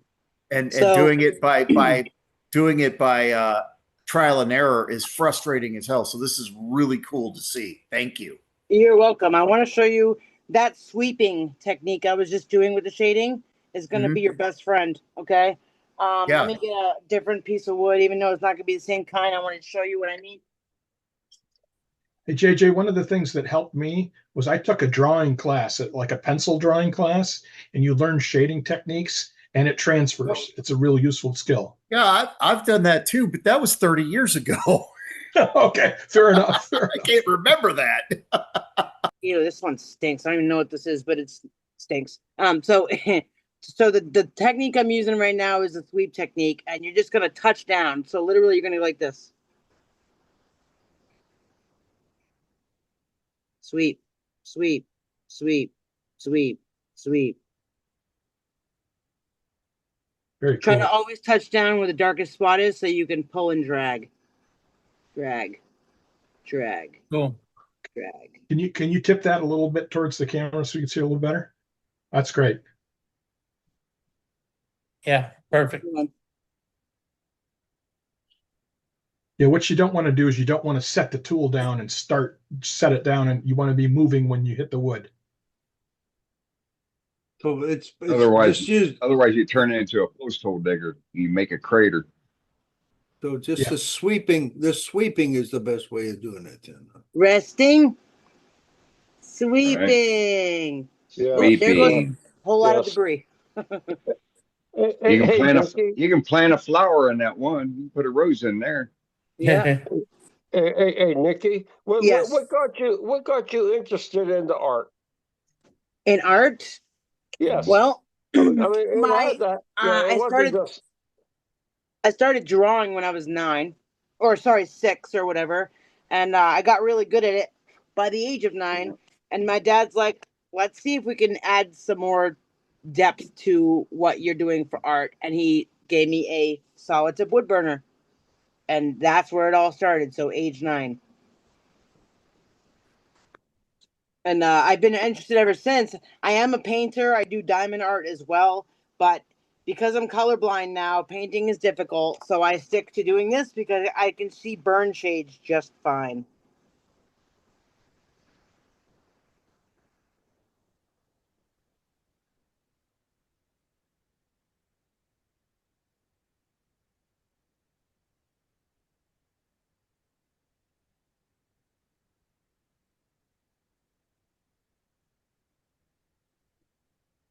What do you got? Another technique you're going to show here?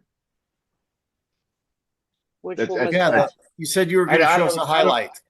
Highlights. You're going to do a highlight. Let me finish. Highlight. Let me finish doing this lotus, and I'll show you how to do highlights using Yep, sounds good. No worries. Yeah. All good. Right on. I didn't want to skip that one. Nope, definitely not. We won't skip that. I have 2 different Dremel or rotary tools that I have available to me here. A Dremel and one of those. I don't know. It's called I call it a slow speed, but yeah, flex shaft. The slow motor one or whatever. When I saw the embellishment of the piercing demo. Yep. And then for those of you that are on the demo list that you didn't get called for, we are going to keep you on that demo list. So make sure you're here next week and you will go first next week. You You're mean talking about gallery? demo or gallery? I mean, gallery, sorry. Gallery. Yes, gallery. Yeah, I wish I had that many demo people waiting in line. Oh my God. But if you want a demo, just contact us and let us know. I'm trying to fill out the month of August, and that would be really great to have somebody new in here like Nikki. Just she's a virgin and she's doing an excellent job. Popping She's material doing right an excellent now. job. I was going to ask a question, Nikki. How are you videoing this tonight? She's How am using her I phone videoing now. it? I'm not. She's using her phone now. Yeah, that's what I wanted to hear. Yep. That's Yeah, exactly that's what my I phone wanted to right hear. there. And I have That's an what I iPad wanted if to I hear. wanted to watch myself do it on an iPad straight in front of me. That's what I wanted to hear. That's what I wanted you to say, because Oh, that's what I've done. And you know what? This is just great. I'm right in, I'm front and center with you. good. Keep it going. Keep it going.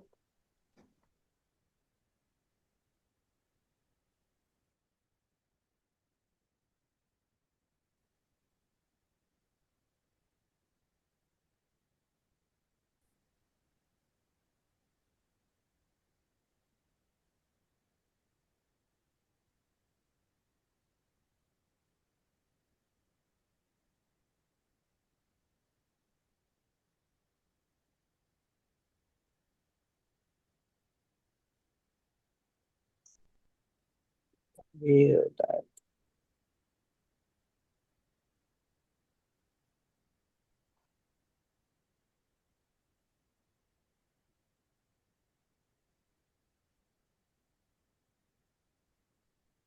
And here I see a line that's missing. So I'm going to take just the tip of this right here, the tip of that right there. And I'm going to add a line right there because I see that I missed putting it in there originally. And this is what I mean by the versatility of doing something by hand versus a machine.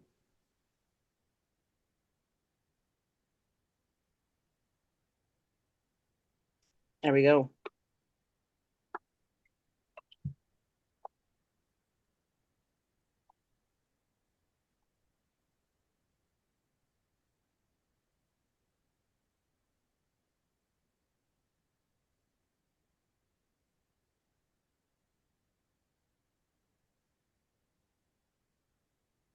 Y'all hear me?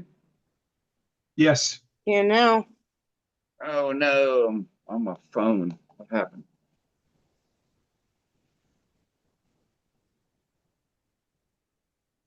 What do you think of the Birdmaster Eagle?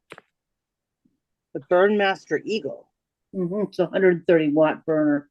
It's what I learned on, and that's what I got 4 or 5 years ago. I haven't even seen one of those. You can still get them, but I think they've come out with a high end Birdmaster, something else with 3 tips. The Eagle has 2 tips, and the Hawk has 1 tip. I am going to be getting that three station burner. That is my next investment aside from a lathe. So altogether, I need to save up about $1,000. Yeah, but Can y'all hear me? Save up for tools. Yes. Yes. Yes, Dane. Thank you. Thank you. Yep. Yeah, burn masters are high though. They're like $400 or $500. Yep. Or the more. one I want is 416. Yeah, that's sounds about right. Mine That's what I've got. 239. Burnmaster, Black Hawk, Black Eagle, something like that. Burnmaster. Yeah, well, you got the Hawk. Works great. Yeah, it works great. It heats up in about 15 to 20 seconds. Yep. Heats up quick enough to burn all the way through your skin and into your fingernail. That's right. Oh, yeah. Ouch. Ouch, Dane. All right. Yeah, boy. And they got the the good quick disconnect, like the RCA jacks. Oh my God. Beautiful. Wonderful. Wonderful, Nikki. Well done. Thank you. Look at that. What is coming out of the patty? What is that? Like a Dragonfly. That's a dragonfly. That will be highlighted, and I might as well just go over the wings now. Just real quick, I'm just going to pull the wings all together just by going over them, and then I'm going to use highlight. I'm going to add that as part of my highlight reel. What a great demo. Look at this, folks. Where else can you learn how to do stuff like that except for Worldwide Woodturners? Right. And all it did was cost you a little bit of time to pay This has attention. definitely been one of the most educational demos that we've had Yes. in a while. I'm absolutely just transfixed by this. This is great. You know, 2 weeks in a row we've had an educational demo. You know, we've just had our lunch money taken from us. This is just fantastic. Fantastic. Nikki, you're really good at this. Thank you. I appreciate all of you guys, and I love the fact that you are loving this. So it makes me happy to do it. That's for sure. Well, it's just something else that we can add to our repertoire, to make our boring bowls look better. Mm-hmm. See, this is why I wanted to do this whole thing. I wanted to corner the market of really beautiful handmade stuff, and wood turning is an art that was going away, and I'm like, nope, bring it back. Yep. Yep, for sure. That's why we're here. We're trying to keep the wood turning art going for the future, and I think we have made a good step in the last 6.5 years of doing that. Yes, and I'm with sorry the to way have we joined do so things. late. No worries. We're glad to have you. Right. All right, so I'm going to show you a little bit of detail that I just did that is not quite visible from that angle, but here, let me show you. So if you notice, the dragonfly wings are just a little bit darker on top than they are on the bottom. Mm-hmm. Yep. Okay. When I go in to do some embellishment and highlight these, I'm going to add to make it even lighter down here. So it really gives contrast to the wings throughout the lotus flower. So now let's get on to some highlighting. And like I said, I have two different Dremel type units. I have this one right here, which is similar to the one you guys have seen at a different demo. Okay. Yep. So that's like a micromotor, right? Yes, it's a micromotor, exactly. So okay. Right now I have a diamond bit on it. Okay. Perfect. Diamond bits are good for scratching the surface and not putting detail, like really gouged details. So I use diamond tips on a lot because it removes very, very little unless you really press down, and then it can take a lot of material all at once. So, but I'm not going to use this tip right now. I'm going to use a round ball burr tip, single cut. My double cut burrs are too aggressive for this particular piece. Yeah, basically what you're doing is you're sanding a little material off the top. Yep. And then I start off with a low speed just because you don't need to gouge the wood, but then I'm just going to go in and I'm just going to do this. Hold on. Oop. Again, you want to pull from this side. So I'm going to, on the part that I want to be lighter, I'm going to pull down though. You want to pull towards you because that's the way the burr cuts. So. Oh, I love that. That's great. Wow. And it's not the only burr tip I'm going to use. I am going to use a diamond in just a minute. This is sort of roughing it up a little bit. Wow, that really makes the dragonfly pop. Makes a difference. It really makes it it looked 3D to begin with. Now it really looks layered. Wait till she holds that up to where you can see it direct on the camera. Well, you can't really see much yet. But we will. Oh, but we can. We can see it. We can just see it just on the lotus there. It's fantastic. Yeah. That dragonfly is awesome. My God. Then you can take some turquoise or some malleable stone and stick in there for the dragonfly eyes. Oh my God. Nikki, what are you doing right now? What are you doing trying to highlighting is what you're doing then, right? Highlighting. Yep. Yeah, She's lightening it up. She's taking wood off, taking burn wood off. Okay. All right. I see. This is also going to be used, and you're going to see me clean up the line around here. So you'll take the halo off, is that right? Yep. This also, well, diamond tips are better than that. Actually, I'm going to switch to diamond tip now because I don't really need this one for much more. Diamond tips will clean up that line to get rid of the halo or residual burn. And I'm going to use these two. I'm going to use my small diamond ball. Okay. And my large diamond ball.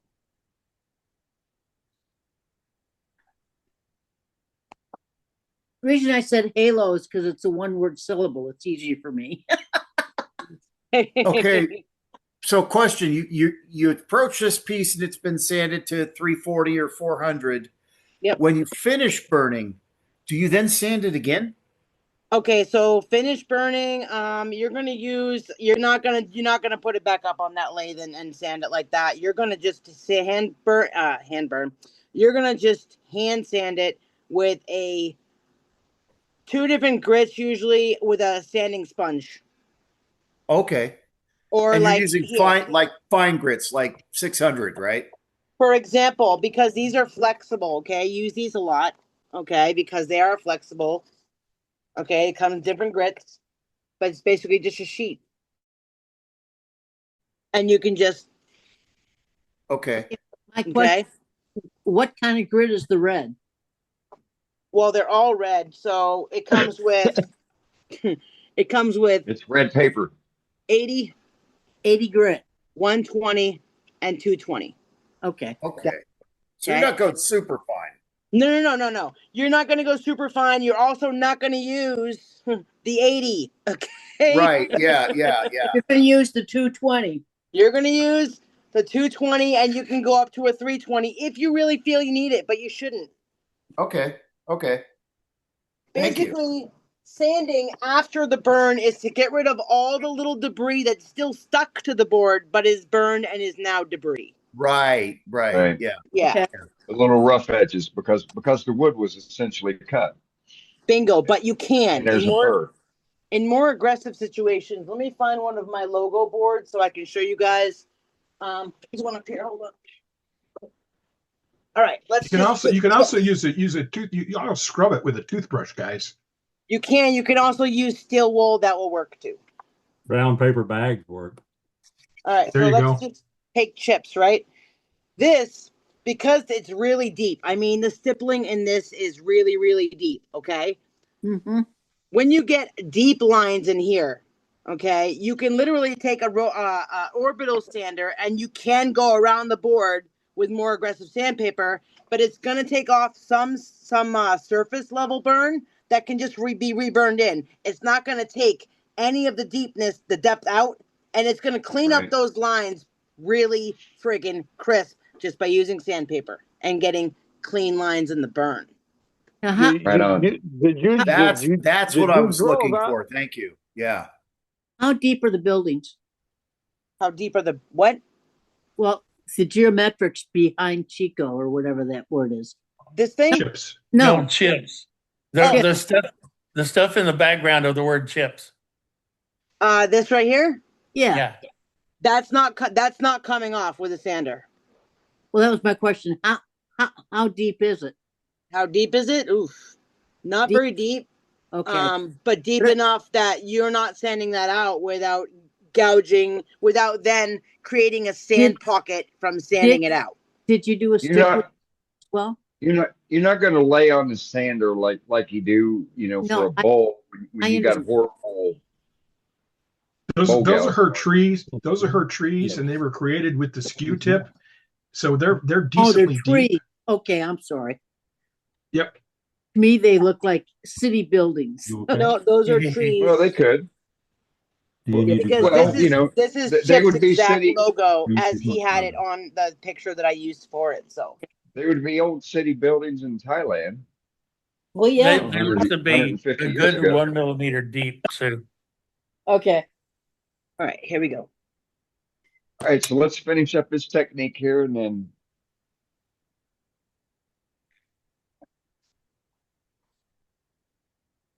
It's kind of hard to work like this, but I'll try. and so we're back to This is a diamond spear. highlighting. We're still back to highlighting. Yeah, but This this is is a instead of the burr. the spear, the diamond spear. Yeah. Yeah. Right, she's using the burr there. She's No, Diamond highlighting. burr. it's a diamond burr. Different. Still highlighting. Beautiful though. Yes. It's a great technique. Yes, it is.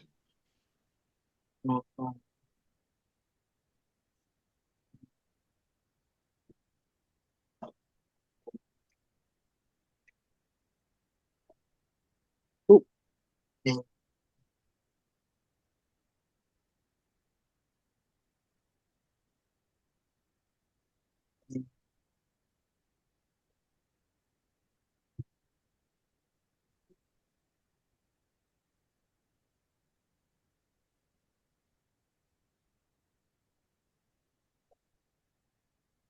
It's interesting because you think about adding shading, but here you're removing shading, which is kind of an interesting sort of way to look at things, creating negative space or whatever. Yeah, Yep. she's negative shading. I was just thinking the same thing. Yeah. I'm going to chime in. I'm going to say I was thinking that too. Okay, Dave. Now, if it could, I'm being facetious. I'm sorry.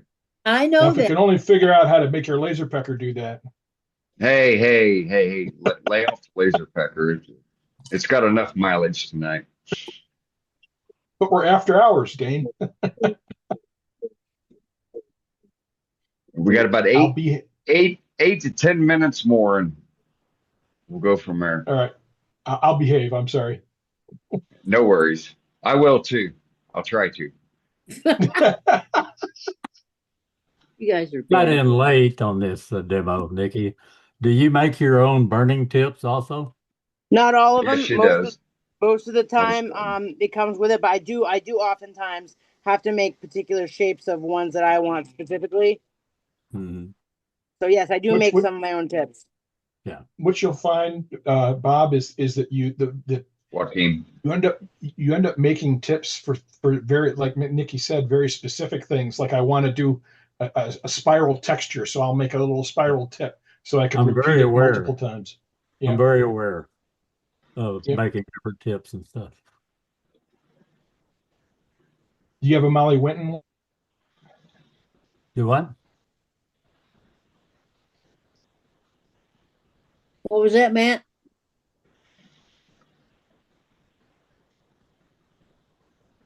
I don't know, Joaquin. Okay.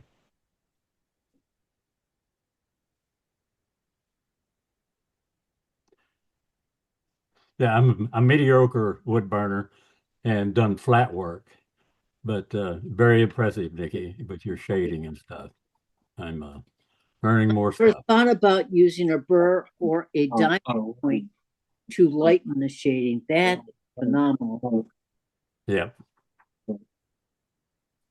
Watch the rewind on it, Joaquin. She's done some really good technique all the way through from start to finish, and then Yeah, even I before never that. thought about lightening the burn like she's doing right now. You know, Right. if it was too dark, well, you're getting little old Right. sticks of sandpaper on it and all that. And I See got that now, machine and those right. tips. Yeah. And so the beauty of it is here, what she is showing on doing on pyro, you guys that do this with the laser pecker and all the other laser burners, you can do the same thing to lighten and make it more 3D effect as well with your and your grinder. Yeah. I never thought about that.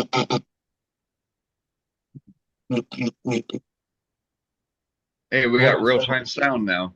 Yes, I we got do. several pieces that are too dark in some areas. But that's the way they are, but not Yeah. anymore. Right. You know, so this is another good technique. You know, this whole segment of lightning with the Fordham type tool, we can clip that out too. You know, for a YouTube video, Yep. Dave. Absolutely. She's using a micro tool, micro rotary tool. Yeah, but you could do this with the drum. You could do this with a Dremel. Well, yeah. But the other Well, one, yeah, I mean, it's the same thing. You know, a rotary type tool. You know, it doesn't matter what the mechanism is. It's the same. It's the same tool. Yep, and the diamond burrs are very common. They're, you know, Right. Yeah. Everybody's got some. So Yep. Yep. Ace Hardware has them. You know, Home Depot, Lowe's, Amazon. well, they're the one of the least expensive that you can buy. Yep. you can buy, like, for $7 or whatever, you could buy a pack of 30 different diamond burrs on Amazon. So yeah. Right. Yep. I have a whole kit up there. Yeah, I do too. Never opened. I don't even think I took the cellophane off of them. Imagine that. Jack that up a little bit. Good Yeah, I for know. you, Billy. Call me a tool junkie, guys. I'm sorry. Sorry. You know, I can't say too much. I've got a Niji that I started programming and never finished programming. So, and it was supposed See now, to. see now, yours is more outdated than ours. Yours probably don't even work anymore. Mine 5 years ago. Give me a break. It probably, yeah, but it's a Niji. They don't even make them anymore. Yes, they do. Do they? It's a Niji 3. And I just I don't think they make them anymore. Have you looked? I don't I know. think, I'm serious. Even I if don't they make them anymore. sell it on eBay. Well, yeah, but you know why you go to eBay, right? Because you can't get it anywhere else because they don't make them. Yeah. What a wise Well, ass. But if I get the Govee lights that I want, they're half price on eBay. I'm just teasing There you. you go. But at some point, yeah, I think there's a good thread of truth in there. I'm not sure. All that ribbon up to do with Dane, it's like the pot calling the kettle black. Yeah, exactly. Yep. Bring it to level up. So we'll figure it out. I got a black coaster. That's why I never mentioned the Niji before. I got I got tools I haven't used. I have, Yep. but no one's caught on except you, Dane. Bring it to level up, Sue. We'll figure it out there. Yeah, okay. I can do that. Because it was a Niji 3, but it came in a Niji 2 box and with the Niji 2 instructions. Pain in the butt. Hopefully you paid for the Niji 2 price. I don't know what they paid. It was a birthday present. I love okay. What's a Niji? Sue, It's what's a laser. Laser It's a never laser. heard of it. A Niji is a very inexpensive laser engraver. At the time, it was like $200 to $300 for this one. That's They were one of the first ones to the market with a laser for crafters. And it'll go back and forth, and it goes up and down, whatever. Does a little platform move? Yeah. Yep, I've got the same one, Sue.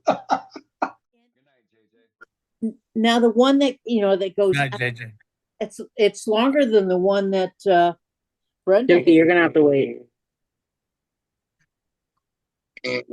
Brenda's not as quite as long as mine, so I Dickie, can get it to go. But what can I tell you?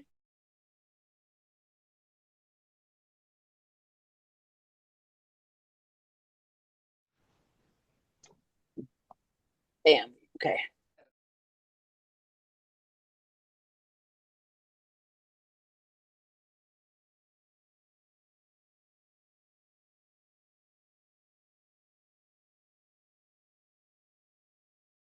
Look Beautiful, at Nikki. that. Oh, Looks nice. Incredible. Yeah. Spectacular. Spectacular. I'm sorry, If I Sandy's may not say, here tonight. Damn, Awesome Nikki. sauce. Thank you. That's what Next week, that's a $50 deal there. I can't Right. wait. That's more than that. Her words were in your dream. Well, Yeah. So no. Wait a minute. Nikki, That that's one gorgeous. that one little piece is $50. Now you got to add all the 50s in for the other little Exactly. embellishments. all right. Well, all right. Let's just add it up now, shall we? All Who's got a right. calculator? Okay. So Really, let's really say pretty. 15 hours. 15 times 25. Yep. There you go. Housekeeper pay. Yep. I could give her 35 an hour. That's That's a good market. That's a good market. Now, You can pay me whatever you want. got Right. question. Right. Now, if you wanted to add color to that, you start out with acrylic. Would you use a dilute acrylic in order to let the shading, I mean the dark, come through? Okay. Now this is where adding paint to this gets tricky. Okay.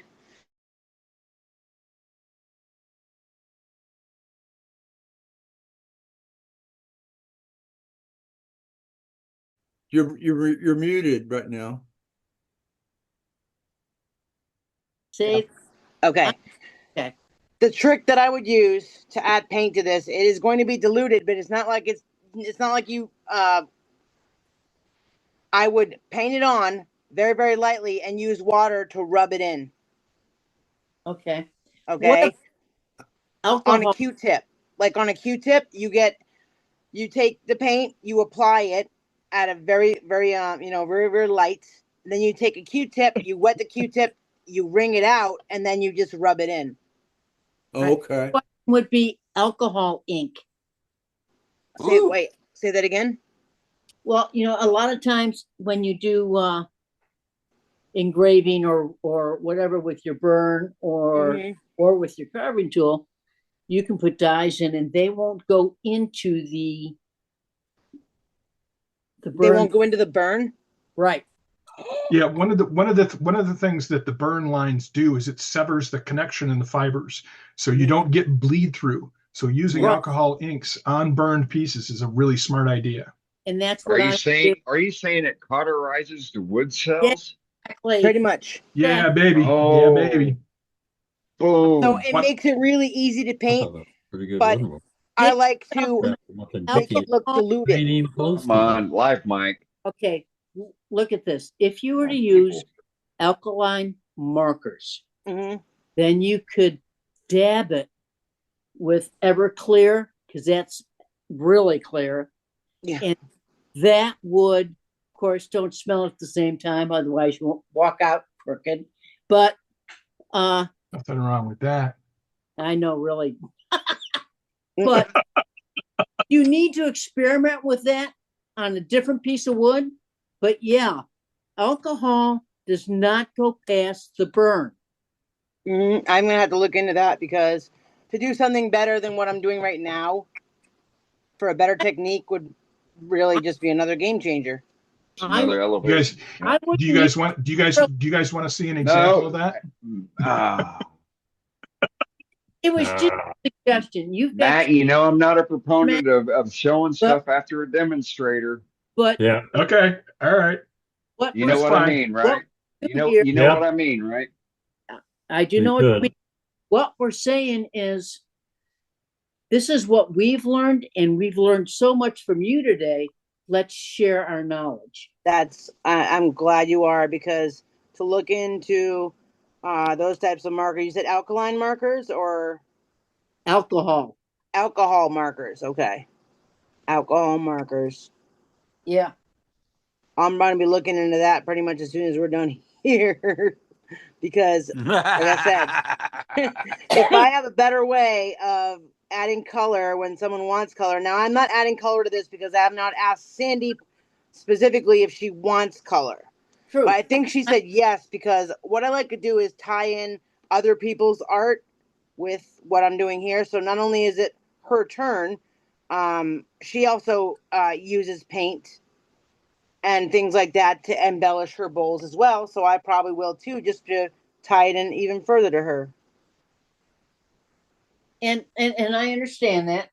I was just letting you know. I know that where I learned it was from Dixie Biggs, and I'm sure that's where Matt learned it from. And she's really into carving and burning her turning projects. Mm-hmm. And it was like a sampler that we did. Well, we burned and engraved and did some other items and then added color. And the color doesn't bleed when you have a burn or have put in a help me, Matt, a indentation with. Yep. So when you put a burn line in, you are not only creating a valley in the wood with the burn line, but you're also, as Dane said, you're cauterizing the wood ends so that the straws don't transmit any color, and especially with leak like or suck yeah, it you in. use I've used like the India ink pens, the alcohol-based India ink pens, which work fantastic on this sort of thing. We're just sharing that's awesome. that you can All right. do something. So yep, I hear you. So with that, we are 30 minutes past the regular meeting. Once again, for everybody that was on the gallery list, and if you're still here, we will have you on the list for next week. Make sure you're at the beginning of the program next week, and we'll get you on first and foremost before the other gallery recipients. And so with that, we will keep things open in what we like to call the after hours. So if you want to pop off, and I know it's late for everybody on the East Coast, and we got one person on overseas. So, we'll see you next week. This has been a very, very intrinsive, very technical demo tonight by a first timer. And anybody can be doing a demo just on their cell phone, just like Nikki does, just like I do, just like Scott does, just like Billy does, just like Cade does, just like anybody and everybody else does. Thank you once again, Nikki. This has been a hell of a demo. Yes, But it I has. am going to keep it open for the after hours here, and you can just keep burning. Oh yeah. And we'll go from there.